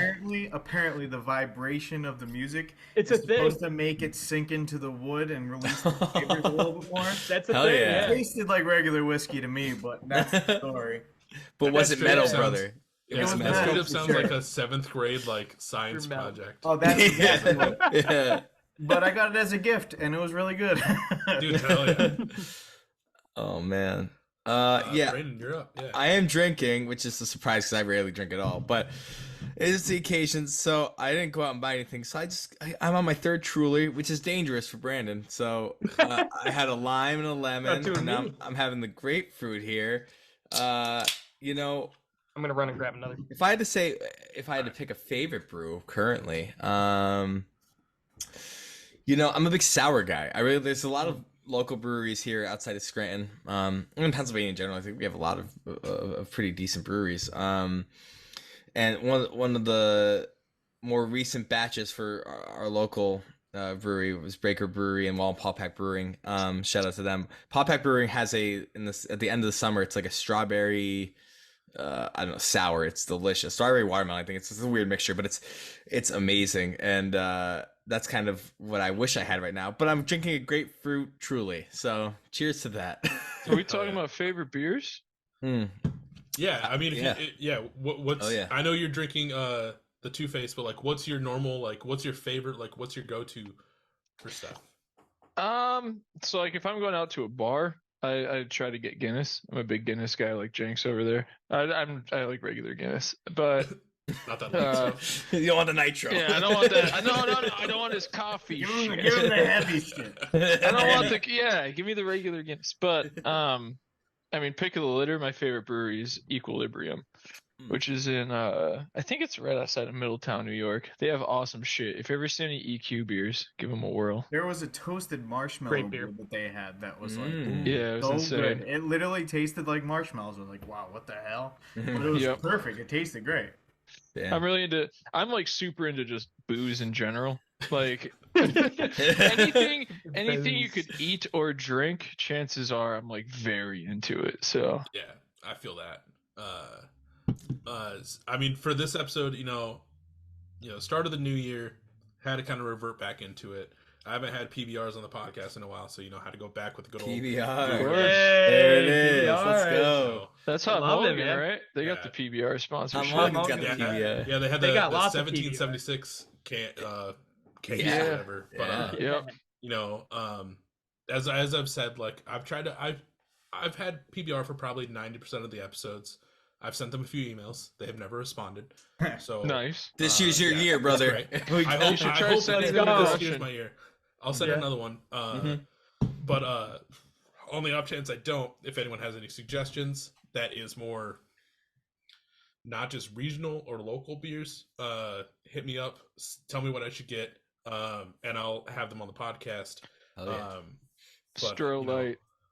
Stro Light. Light. We've made Show. our attempts. You should try to get That's Stro where Light. good beer comes That's from. yeah, Light's good. good. That is Come on, where Luke. the name Good Beer came from. Tell him, Luke. Tell him Luke the started story. the message Stro Light, and Luke Yeah. notoriously makes all these errors when his texts, and he was typing too I fast. got and big thumbs. Yeah, on our Instagram message to Stro Light, it was like, we was wondering if you could, and all this stuff. Yeah, It's just this jumble of words. And dude, that's, dude. God. Yeah, but What, like, what happened was I accidentally sent it. All right, so Jenks discovered we're at Penn State. Jenks was still going to Penn State at the time, and he discovers Stro Light at this like local gas station, and he's like, "Oh, dude, like it's like I can't remember what it was. It was like $16 for a rack It or was something. It was like super delectable. cheap." And he's like, it tastes Tasty. just like Miller. Like I can't tell the difference. It's so good. So we're drinking Stro Light nice. the whole weekend. So then we like Hot Mulligan got their beer endorsement. So we were talking like, hey, maybe we could get one from Stro Light. Like that could be our beer. So we looked it up on Instagram and they had like less of a following than us. I'm like, oh, this is perfect. Like we could say like, hey, we could generate some like media attention, whatever. We could try to work it out. So flash forward, we're at a band practice. We're like in the middle of playing songs and I'm on my phone, like on the band Instagram, like trying to write a message to Stro Light because it came up again at practice. And I am like butchering this. And I was like, hello, we was wondering if you'd be interested in striking a deal. I sounded like some like Nigerian prince, like trying to like steal everything from them, right? So I'm like fucking this up in the middle, and I'm writing this paragraph about like trying to get some sort of like sponsorship or endorsement worked out, and I fat finger send. And I'm like, oh god damn. So I just sent this like half incomplete book to them that has tons of typos. So it's like I don't know what to do. So I just wrote good beer and sent it. And that's where the title And came that's- from. I think you That's put the even origin. like, anyway, let us know. Good beer. And then it Yeah. sent it. I think you did a hard period and like continued the sentence and then ended it. Like I don't know. I think Good that's my beer. good beer. Good beer. But Brandon, you said that's where the album title came from. So that you sent that like back in like 2018. 2018. Yeah. That was Oh, like yeah. like Damn. band. So back in 2018 too, we were like a cover band at the start. So these practices, we were, you know, Good Beer came from, like they said before, like a group of songs from prior to being a band. But we were a cover band at the time, and we just wanted to put music out. And when it came to picking a title, we went back to that infamous moment for Luke. Good beer. Yeah. I think at this There's a point, lot of Luke, great you just need stories to like that. you just need to like pick it back up and be like, So hey, any you never answers? responded. Like, Yeah. Yeah, actually, it would what's still going be on? in the We need a follow-up. DMs, right? It's definitely Yeah. still So, there. We It's should definitely- circle back 5 years later. So, Yeah. hey, like you still like around? it's like the Yeah, it's like I the bet you I reverse can of one of find it those right now. moments of like, it's the reverse of like one of those moments of like, oh, sorry, I was busy type deal. Yeah. Make it like a dating site. Like, is there something wrong with my profile? Do I have enough followers now? Can I keep that endorsement? And then just send like the Kevin James meme, just like, Yeah. Just... Yeah, that'd be so good. But obviously, you know, we hit it a little beer segment. We're already getting into stories. This is for everyone that's not up to times or is new to the podcast. This is where we fully tell stories about you guys' time in music, whether it's shows, tours, time recording. As I normally say, anything horrendous to tremendous or any adjective in between. I usually like to think about it as think about the stories that you guys always reminisce about with your friends. Those are the ones that I usually love to hear. I do have a prompt for the first story because we had this nice little rousing with me at the before recording with me saying the band name wrong. And if no one has caught it throughout this episode, I've avoided saying the band name just so I didn't like butcher it or mess it up throughout the episode. But what is the story behind this band name? Because like I mentioned earlier, most of the bands I sit down with are, you know, pop punk or emo bands, and most of their names come from either a previous like already established band's name, or it's just like, I don't know, something that is easy to read that you can hopefully not butcher and not feel bad in front of that's the what band we that's did. sitting down with you. Easy to read. That's what we did. So where does this band name come from, and like why did you pick it? Who wants to take the tail? I remember it, but if I'll do anyone it. wants- I mean, I don't yeah, care. you got it. Dude, can Dolph. you take go it, for buddy? It's a So- very cool tip. When we were starting the band up, Eric had actually sent out a text message to about 9 different people. And so all of us showed up. And so there's 9 people on the first day ready to play, and it soon whittled down to just us 5. But one of the guys that he had originally texted, our good buddy Tommy, his father had a bunch of brothers and sisters, and they called themselves the Maguas after the character Magua in The Last of the Mohicans. And he's this Native American character who's a badass and kills British colonials. It's pretty great. Anyway, he's like, you guys should name the band that, because that's what my dad and his friend and his brothers and sisters called them. So that's where the name the Maguas comes from. Everyone thinks that it's like the Gremlins or something like that, but Yeah, Ooh, Magua I is didn't even Oliver. think about that, Yep. but I could Yeah. see Yeah. how that could tie in. yeah, no, it's actually from The Last of the Mohicans. The character Magua in it. One of our buddies, his parents really loved that. Yeah, Okay. and it's funny Oh, because yeah. you said like most pop punk bands have some pop culture reference, and funnily enough, our name is also a pop culture reference, Yeah. but pop culture from like 1980. So Well, the book I think is like 1920 or something like that. Yeah, So- yeah, but then it's Mel Gibson and I don't know, it's a bunch of other it's guys. It's Daniel Day-Lewis. Daniel Day-Lewis. Is it? Daniel Oh yeah, it's Day-Lewis. Daniel Day, Don't ask isn't me. it? Oh Daniel my Day. god. Not Mel Gibson. I've never seen it. Oh, were you It thinking is about Daniel Day. You were thinking about The Patriot, weren't you? I was thinking of the Patriot. Yeah. Good movie. Gets me every Two time. different movies. That's movies. our other band, Mel Gibson. Yeah. we only play That's a Gibson. great name. The entire band plays Gibson guitars, and we all dress as different Mel Gibson You characters. know what? That's our Creed song. We play Yell- the Patriot. Which is Yeah. or that's your guys' next Halloween set for sure. That's it. Yeah, but Well, that's the origin of the Maguas right there. Well, hell yeah! Thankfully, we have that out there for people that might not know, because I didn't know. So now we can get into some fun stories. Because, I mean, from the email that you sent me, Brandon, it sounds like there's some in the wheelhouse always. for you guys. Mm. Oh, for sure. So I don't know who wants to start out. I can also give prompts too if you want, but I'll see what you guys got first. No pressure. What are you guys thinking? Fan I told the tales. story. I held the story of the name, so one of you guys has to pick the other one. Yeah. Oh, it's such a cop out. There's so many good tales. I'll start that's with. hard. Let me start with. I'll tell a horror story for me personally. We were on our first I guess it'd be like our first East Coast kind of tour, and it was very poorly planned in terms of routing. We did a lot of 6-hour drives randomly. It's like a 4 or 5 day tour. We ended up in DC, and we're driving this 15-passenger van. It's like midnight at this point, and we're outside of DC 9. Back behind it, there's a little tiny parking lot, and we had just gone out to get hot dogs at what was that place called? Do you guys remember? Is that not Frank's? I don't know. I'm thinking One Frank's. of the most Get the famous. It's a name. famous, Like a famous DC hot dog. It was hot the dog only way joint. my cousin will let us stay at his house is we send him pictures with these hot dogs. Yeah, and That's so weird. Hey, listen, I'm not gonna defend him. Definitely weird. The show took place at like 7 at night, I think, and we had to be out by 9 because it turned into a dance club. And then we're loading out, and one of the guys in the other band gets stuck in a raccoon trap. It was just a very weird night, you know what I mean? And They saw some dudes beating each other up in DC. yeah, Yeah. you It know, was it was kind of like a fever dream of a night. right. It And took then a lot of turns. Yeah. all of a sudden, we're trying to get out of this parking spot, and you know, I'm a little tired, I'm a little frustrated, you know. I hadn't been drinking, but the rest of the band had some drinks, and it's later at night, and I'm trying to get out of the spot, and I can't figure it out, and everybody's we're yelling at each other back and forth. Next thing you know, I clipped the shit out of a Jeep. And when I mean clip it, I mean the Jeep, you know, the fender, you know, a little damage, but we ripped up the entire side of our van, and it was, Which a, was rental. a rental. And, Yeah. it was, and it's my first accident, and I have no idea what the hell's going on. I'm freaking the fuck out.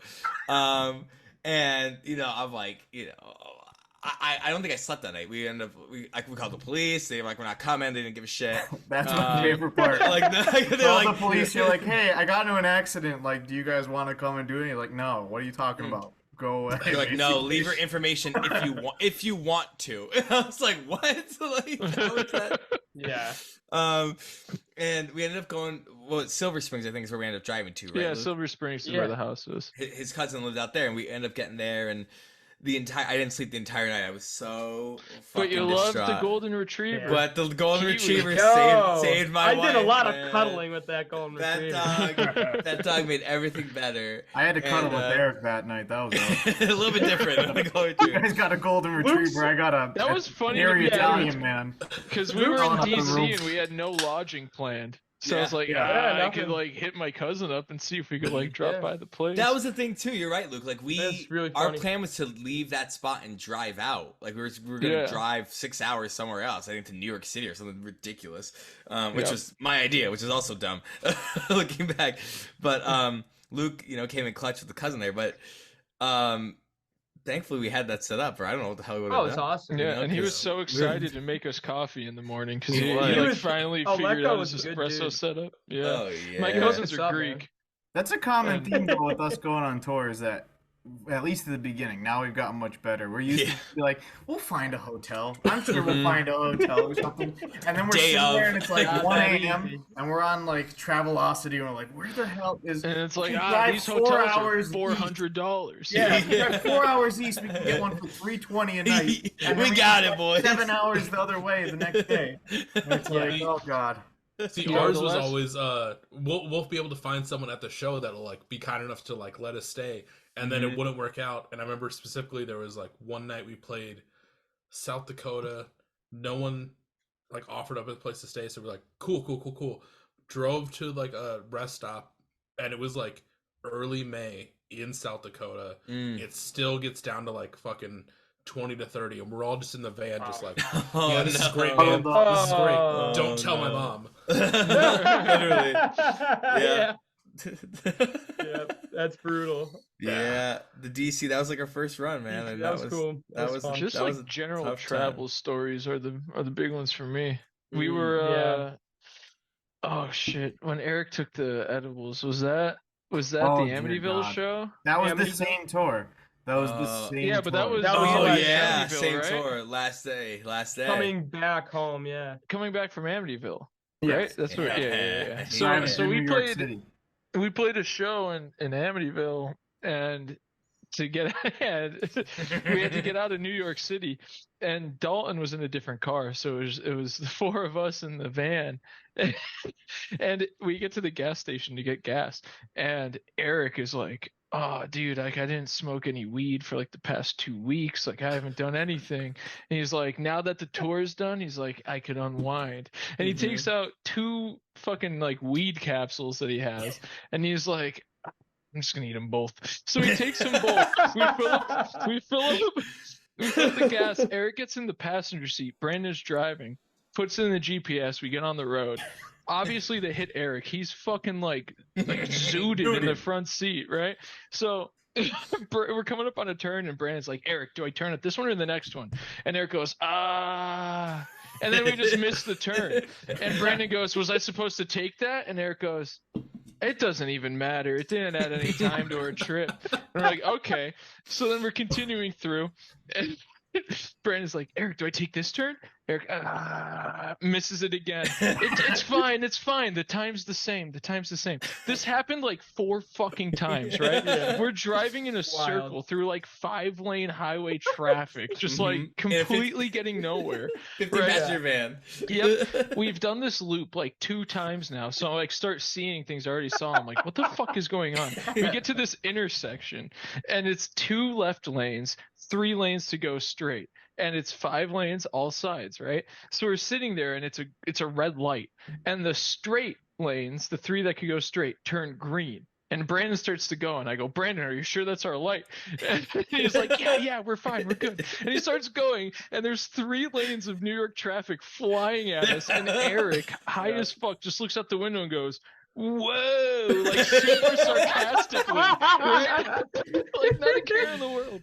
So we get through onto the road, and I was like, "Eric, get the fuck in the back seat. Like I am going to navigate this from here on out." But that was ridiculous. I had no That idea was he was crazy. high. I had no, Yeah. so Luke just goes, "Yo, Brandon, just so you know, Eric is totally gone right now." I'm like, "What do you mean?" He's like, "Eric's high as shit, dude." And I'm like, "Oh, this makes so much more sense." Yeah. And I got home. I ended up getting home around like 4 o'clock in the morning, and I'm texting them. I'm like, "Hey, I need to get into Brandon's house to get like stuff that I needed to leave." I'm like, "Where are you guys? We left at the same time." They're like, "We're an hour and 10 minutes away." I'm like, "How did that happen?" And they're like, "Well, Eric's high, and we let him handle the directions." And I was like, "You guys should know better at this point."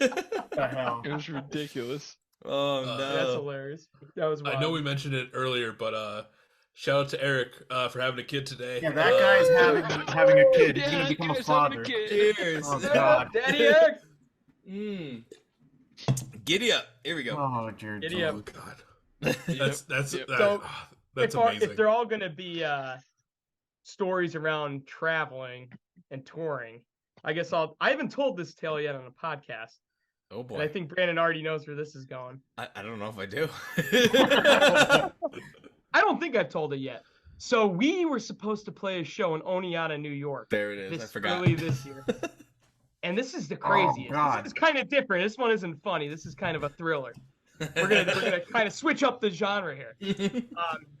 Brandon had this old Honda Civic. No, it was What a did you call it? Toyota Was it Camry, a Toyota Camry. 2005 Toyota Camry, 197,000 or 297,000 miles. Yeah. And you know, this let's just say it had some issues, you know. Yeah, it had a radiator leak that I did not decide to fix. Yeah. So we were filling up. I think it had a coolant leak or something, right? And and we've kind of been winging it the past couple months for touring and everything, and we would pour in coolant, you know, every time we had a show, and it would last an hour or two, and then we pull over, pour some more coolant in, you know. That's how you do it. And we're on our way to Oneata. We're probably about 55 minutes out already, and maybe about an hour away. And man, like the whole ride, I'm like, wow, I'm like, Brandon, it's pretty cold in here, man. He's like, yeah. And all of a sudden, and we're driving for a while. I'm like, I could see like, you know, my breath. I'm like, dude, it's really cold in here, man. Like, what's going on?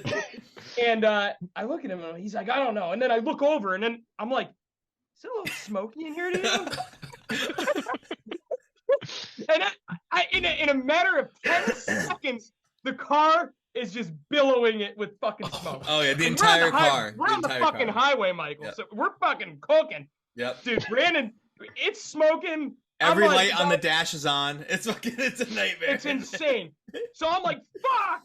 It was like the fastest, like the longest 2 minutes of my life. I look at Brandon, I'm like, shit, brother, fuck. And Brandon's like, James, when I tell you to, jump out.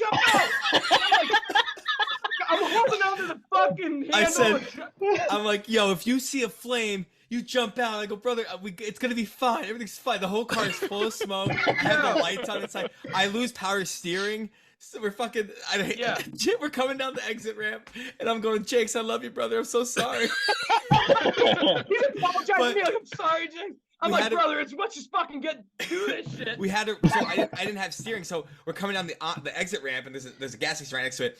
And I'm like, dude, I gotta run this stop sign. It's a hill. We're coming down. I'm like, we come down. I have no steering. I go, Jakes, grab the wheel. We're both cranking this wheel, like just trying to get into the parking lot. And then Jakes, you tell him what happened after. Oh God. So we just run through this red light, crank it into this gas station, like right off the freeway. In the middle of nowhere, like Greater Banks, Susquehanna County, just like redneck PA, and we pull in. The car is freaking smoking. We jump out. I am ripping gear out. We got caster cases. I'm like, get the gear. You know? Get all the gear. We're ripping all the gear out, just like a freaking barbarian. We get it all out, and people are running up to us at the gas station, like, holy shit. Yeah. You guys all right? And we're like, oh, I don't know, man. We're all kind of shook up. We popped the hood after like 30 minutes, and everything underneath was like melted. Like all the like coils and shit were just melted up. And we had to call his dad to come get it, and then we had to call the band. We're like, yo. Yeah, we were in the other car. It's me, Luke, and Eric just driving along. We're talking, singing some songs, all this stuff, and Eric gets a phone call. He's like, yeah.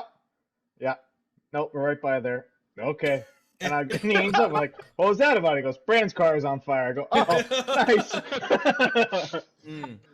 We got that shit towed. When I tell you that, it sat outside my house for 2 weeks. It smelled like it was awful. You could smell it for days outside my house. Like it just, like burnt parts and everything else. And I ended up selling it for $600. So it's a win-win. Money, scrap money. I'm not gonna lie, guys. I don't know if this is true. You heard it here first. The other day, I'm leaving work. I'm driving home, and down in Jessup, Pennsylvania, if you know where that is, I see a blue Toyota Camry with the exact same. Okay, so the front plate was missing, like the Toyota sign was missing. Same thing on this car, and I hit or I bumped like a like one of those like parking things at one point towards the end of it. Like those yellow bumper thingies, like they're like kind of like a Walmart. Like a concrete, yeah. I like bumped one, like scraped against one towards the end of the car's life, and this car had the same marking in the same spot. I go, did they fix this car and sell it to somebody in the valley? Yikes. You might see it around, guys. You might see it You around. never know. Listen, Crazy. a radiator leaks, that's fixable. You know, the transition was good. It was still running. My favorite part about that tale is that when we got to the gas station, like my hand was bleeding, so I went inside, and there's this chick working the register, and the poor girl, she looked like she wasn't having it, and Dude, I was she just did kind of not like, give a fuck. dude, No, I was just Did not like, like us. hey, like we kind of like our car lit on fire, like my hand's bleeding. Can I like just want to let you know we're gonna just kind of call AAA or whatever and get it whatever towed, and she just goes, yep. Did not give a fuck. Didn't care. And I'm like, fuck, all right. All right. Yeah. That was wild. We bought some beer and we just Hero hung shit. out, Yeah. And then you guys went bowling. I We was went bowling, yeah. It was a pretty good night afterwards. I mean, it was great. I was still in shock. I was literally in such a shock that I I don't even was think I in remember shock. I'm surprised I remember the rest of the night. Like I was like, oh my god. You guys looked Yeah. like you had just been through a car wreck because Yeah. you basically had.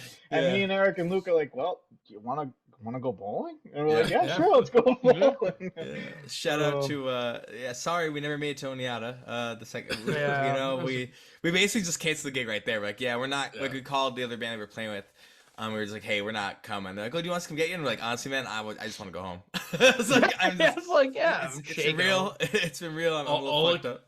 All I can imagine is you being like, "Oh no, like my car is on fire," and then just being like, "Dude, you could have just said you didn't want to play the show." Like, you don't have to make Yeah. this story. Like, yo, fuck you, dude. Yeah. Like, oh my bad.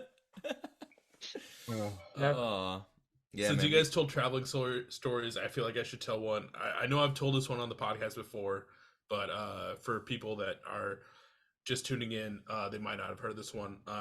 So we were coming back from California on our tour, and we were, going through. I specifically remember we passed 29 Palms, which, shout out for Everkin Calling. They're from 29 Palms. Dude, CC, well done. baby. yeah, let's go. Going through the desert area, and our AC goes out in our. There's 6 of us in the van. It's a 15-seater van. Like it goes out. We're starting to get miserable. We pull off at an exit because I think one of us searched like, oh, there was a parts store like somewhere. Like maybe we can get more for like Freon or something. And like I went in, bought a bottle, tried to like recharge it. It wasn't working. So we stopped at like a gas station that also had like a body shop in it. And I went up to this guy and I was like, hey man, like, can you see like what's wrong with our van? Like we bought this, it doesn't seem to be working. There's no AC. Obviously it's like, it feels like 110 outside. And he's like, okay. So he came over, looked at it, and he was like, oh, there's something in the line itself is broke. So like, there's nothing I can do. And we're like, fucking cool. And we had been doing decent on our run but also like we didn't want to throw money into this van. So we're like, okay, we only have probably like another day's worth of driving, and then we're out of the desert, and then it should get better. We're gonna hit more like the Midwest and deal with better temperatures. Maybe everything will cool down. So we're like, cool. Like obviously this guy couldn't fix it. We'll take off. And when the guy was looking at it, like we saw another van at the same gas station, like filling up another like 12 to 15 seater van. And obviously when you see those, you think it's a band or whatever. It wasn't that. We caught up with them on the highway, and as we're like pulling up near them, we realize I think they had something on their van that said that what college they were from, but it was the college's women's like soccer team. And like, so we're pulling up, and obviously we have no AC, so we're all like, I think I was driving at the time, and we're all just in the van in at least just our boxers, miserable as hell. We have the front 2 windows rolled down. We have any window that will open just to try and let some sort of breeze in. And like we're coming up on them, and they're like, I specifically remember this, they're all like laughing and smiling and having a good time. And then they kind of like, as we like get even with them, they like look over and like see us just like miserable as hell and just like hating life. Oh my god. And then they like looked forward and then immediately stopped smiling and laughing, and then we just passed them. That was it. I wish I remember which college it was. That way I could like try and find them and be like, I'm so sorry for ruining your day. Or no AC for that. Right. I love it. That's funny. Yeah. And then I feel like another one that I think I might have told, but to bounce off how, Eric was, high while trying to navigate. We had this issue one time where we had played a house show in New Jersey. The next day was originally supposed to be playing in New York. That show fell through. So our friends in Richmond, Virginia were like, hey, hop on our show. Just drive back down, play the show, have a good time. So we're like, tight, sounds great. One, we didn't leave when we probably should have. So we had to deal with like New Jersey to, Washington, D.C., that whole metro area traffic trying to get back down to Richmond. Mm-hmm. The day after the Richmond show, though, was Toronto. Oh, my God. Yeah, so we got done at the Richmond show. It's like a 15-hour drive. Yeah, it was terrible. We got done at the Richmond show, left. Once it got done, like we even stayed for everybody that played, mainly because our friends were headlining and it was their album release show. So we're like, we have to be here for it. Mm-hmm. So someone got us, like the other driver got us to somewhere in Pennsylvania. At some point, I wake up the next day. Well, no, I woke up during that initial drive because I was sleeping because I was going to drive the next day. And we're in the middle of DC. I don't know how they got off the highway in, like, they were on the side streets in DC, like in front of Washington Monument and shit like that. Like we were. Then, yeah, it didn't make any sense to me. And I woke up and we were in a random parking lot in Pennsylvania. And then we obviously like finished the drive to Toronto. Like that was probably the most like brutal drive. But then the next morning when I'm driving to Toronto, one of the guys was like, "Oh, dude, I'll co-pilot for you." And I was like, "Hell yeah!" And we're all running on fumes. And this dude passes out in the passenger seat. And I'm like, oh shit. And I have like my music going. We have like a little speaker up front for like the driver.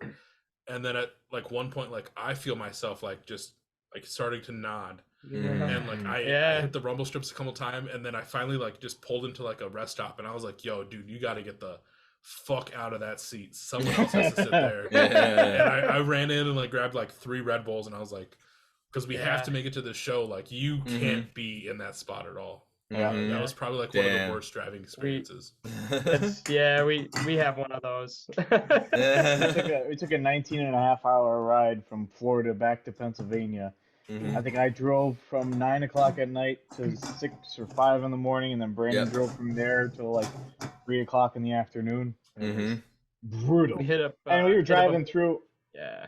We were driving through Georgia, and Georgia and South Carolina are just pitch black, straight, nothing around you. There's no other cars on the road. It's like 40 miles in between rest stops, and I'm just sitting there like, I need to talk about something. I need to say anything. Luke said that he was going to stay awake in the passenger seat. Starts watching League of Legends rerun from what was going on the day. Yeah, and it was like, a tournament. I just see his head. He's like, and it starts dipping, and I'm like, oh, Jesus Christ. I go, Luke, I thought you were going to stay awake. He's like, my eyes might be closed, but my mind is clear. I go, no, it's not. You're sleeping.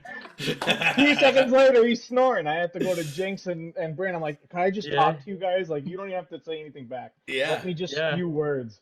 And you did. You told us all about one of my history. favorite quotes. A lot about history, Learned a lot about history. My eyes are closed, but my mind is clear. That's amazing. Like if you guys were like like an early 2000s pop punk band, that would be a song title. No, 100%. That was the first time we stopped at a Buc-ee's. Buc-ee's. I spent $90 on hot sauce at a gas station at 4 in the morning. We started to do a Hot Ones test at 5 in the morning, which is a terrible. I drank a G Fuel. And I got Brandon a G Fuel. We don't give him energy drinks. He was so fucking wired. It was crazy. Legend of Zelda at 7 a.m. just jamming, going. I mean, there had to be a part. Fairy Fountain. Yeah, Fairy Fountain, baby. there was a portion of that ride where everybody was asleep and Brandon was the only one awake on Red Bull, G Fuel, Monster, I was with everything. Brandon for that half. Were I you- fell asleep on Okay. Dalton, but I was awake for Brandon. We listened to All right. Lord. We were jamming Man, Lord I- the whole time. Pure I remember- heroin. Yeah. I remember just waking up and Brandon just being like, "Woo!" just going nuts. It was shaking. We stopped. I think I forget. There was one moment where we stopped at the rest area.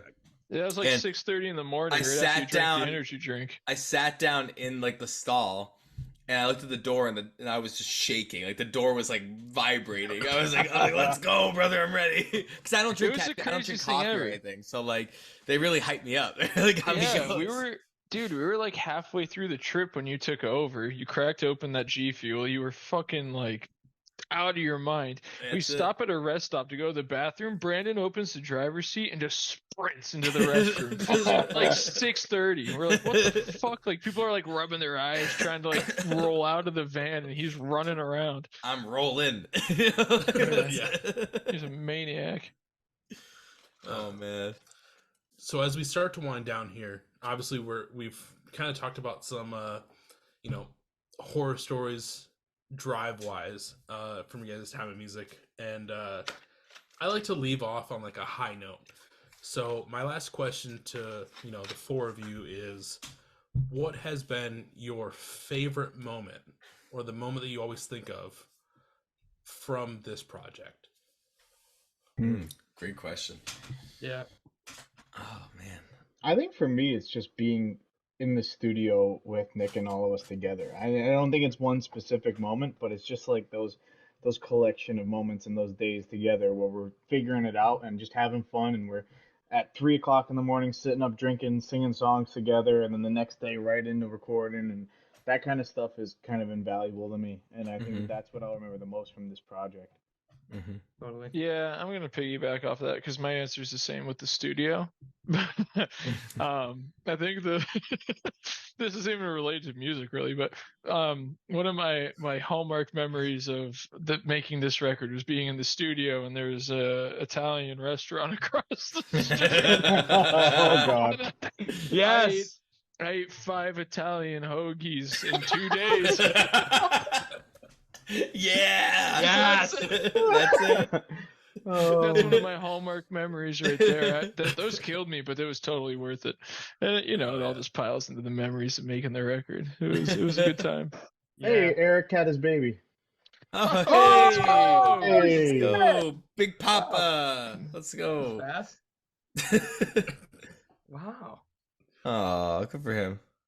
That's awesome. Oh man, I'm sorry. glad I was here to You just sent that. be part Yo. of it. Yeah, Podcast celebration. Official. It's Yeah, podcast official. it's time stamped. It's in this now. You There heard we it here go. first. You heard it Yeah. here first. Heard it first. I guess for me, I mean, the studios is definitely, I agree with that, but I'm gonna kind of relate more to like a music moment. I think there's been a lot of really great shows that we've played, and for me, like a highlight was we played with Secondhand Serenade. I guess I had too many beers. Secondhand Serenade, and it was an acoustic show, but we went out drinking with them after, and we got to kind of like meet them. And Secondhand Serenade for me was like a huge influence growing up as like a musician and songwriter, and getting to experience that with like this band. We got pictures that day, and like when I look back at that specific memory, I think about how much like I loved that show and how much I loved like hanging out and being in that moment with those people. And like in that moment, it was one of those like, wow, this is. I felt like we'd really made it. You know what I mean? Like, oh, we fucking did, because that was like the band for me. So, that was a huge moment I think in our career, and that was I think only the beginning. I think there's a lot of great things that are gonna come up for us that are gonna be really special. I'm excited to see what the next year brings. Totally. Next up for you, Brandon, is Mayday Parade. Yeah. That's it. So Derek and I could be shoeless together, Yes. Brand's a shoeless drummer. Yeah, I drum without shoes. Yeah. No shoes. No shoes. No, for me, my I mean, I've seen shoeless drummers, but do you do socks or no socks when you? No socks. No socks. Okay. Yeah. I feel like that's even more rare. Yeah. I had a sound guy tickle my foot once, and that's when I was like, maybe Yeah, you might Maybe need to I should watch wear out. shoes again. Yeah, Yeah. yeah. Do I need to wear shoes again? You can't give that out for free. You know No, what I that's mean? what I'm Right? saying. Yeah. And And it's he puts you it know, on stage. I I guess know people pay to get in, but I know this is a little bit of an aside, but like people do comment on it. They're like, "Yo, nice feet." Like, "Yo, that's all right." Like, all right, Yeah. not what I'm here Freaking to wild, do. man. well, Diversify But, your yeah, portfolio. Jake's, That's it. Jake, take it away. yeah, we interrupted you. What were you going for? No, I'm pretty similar to Brandon. For me, I really, really love meeting people on the road, and especially like our heroes and stuff. Like we got to open up for so many amazing bands, but I love telling this story. I vividly, I went to see Seether, and I think it was my senior year in high school, and they were playing at this local venue called the Sherman Theater, but it's like a 1,500, 2,000 cap room, whatever to accommodate Seether. And I remember just being like in the audience, in the pit, and there was a local band that was opening for them that we all know, and they were called Grace's Downfall. And I thought, and I was a guitar player, and we all played together in high school and everything. And I was like, holy shit, like that's so freaking cool. There's a local band opening up for Seether.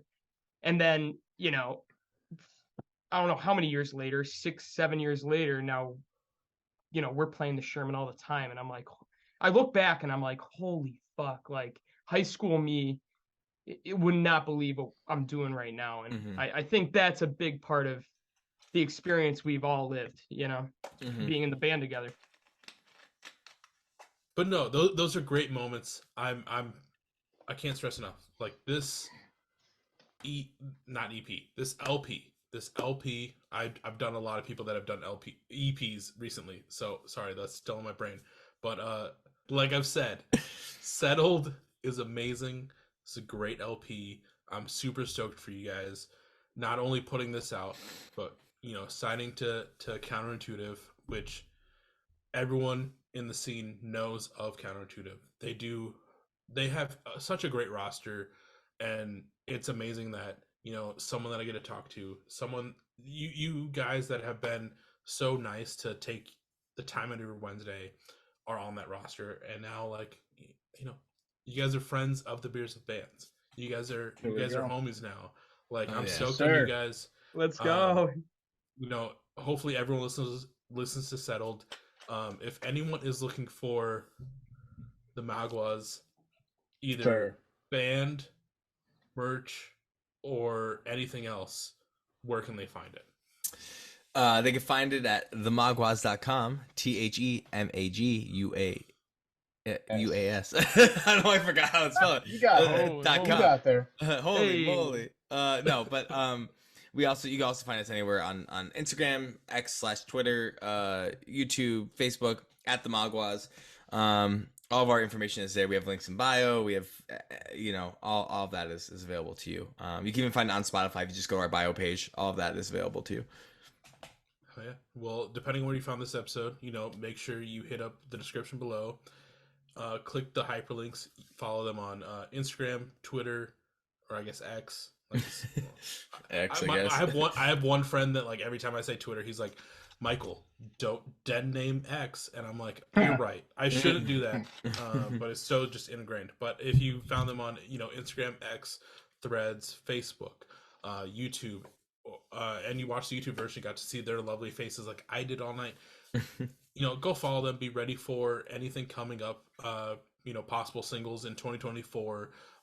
Go hit up Counterintuitive for their merch store. Get those records in your hand. I know there's 3 variants. Are they all on Counterintuitive, or do you guys have your special variant that you guys only can get through you guys, or how's that working right now? Currently, they're all available through CI, yeah. So you can just buy them all on their website, or on, again, like our Spotify page, or even on our own website, like themaguas.com. If you go to the merch section up there, it'll link you to CI, and you'll be able to purchase anything there. There's also an exclusive bundle right now with either variant or multiple or all the variants, and an exclusive record shirt, a Settled shirt, which, get it while it's hot. You know what I mean? Dude, hell yeah. Everyone go get that. Hopefully I see, by the time this episode's out, hopefully I see you guys on a lot of end of the year list. And one last Settled is great. You guys are killing it. Thanks, man. Very last big thank you That's for really taking the time out of your Wednesday to sit down with little old me and have a few brews and just talk about you guys' band. I really appreciate it, and this has been a great time.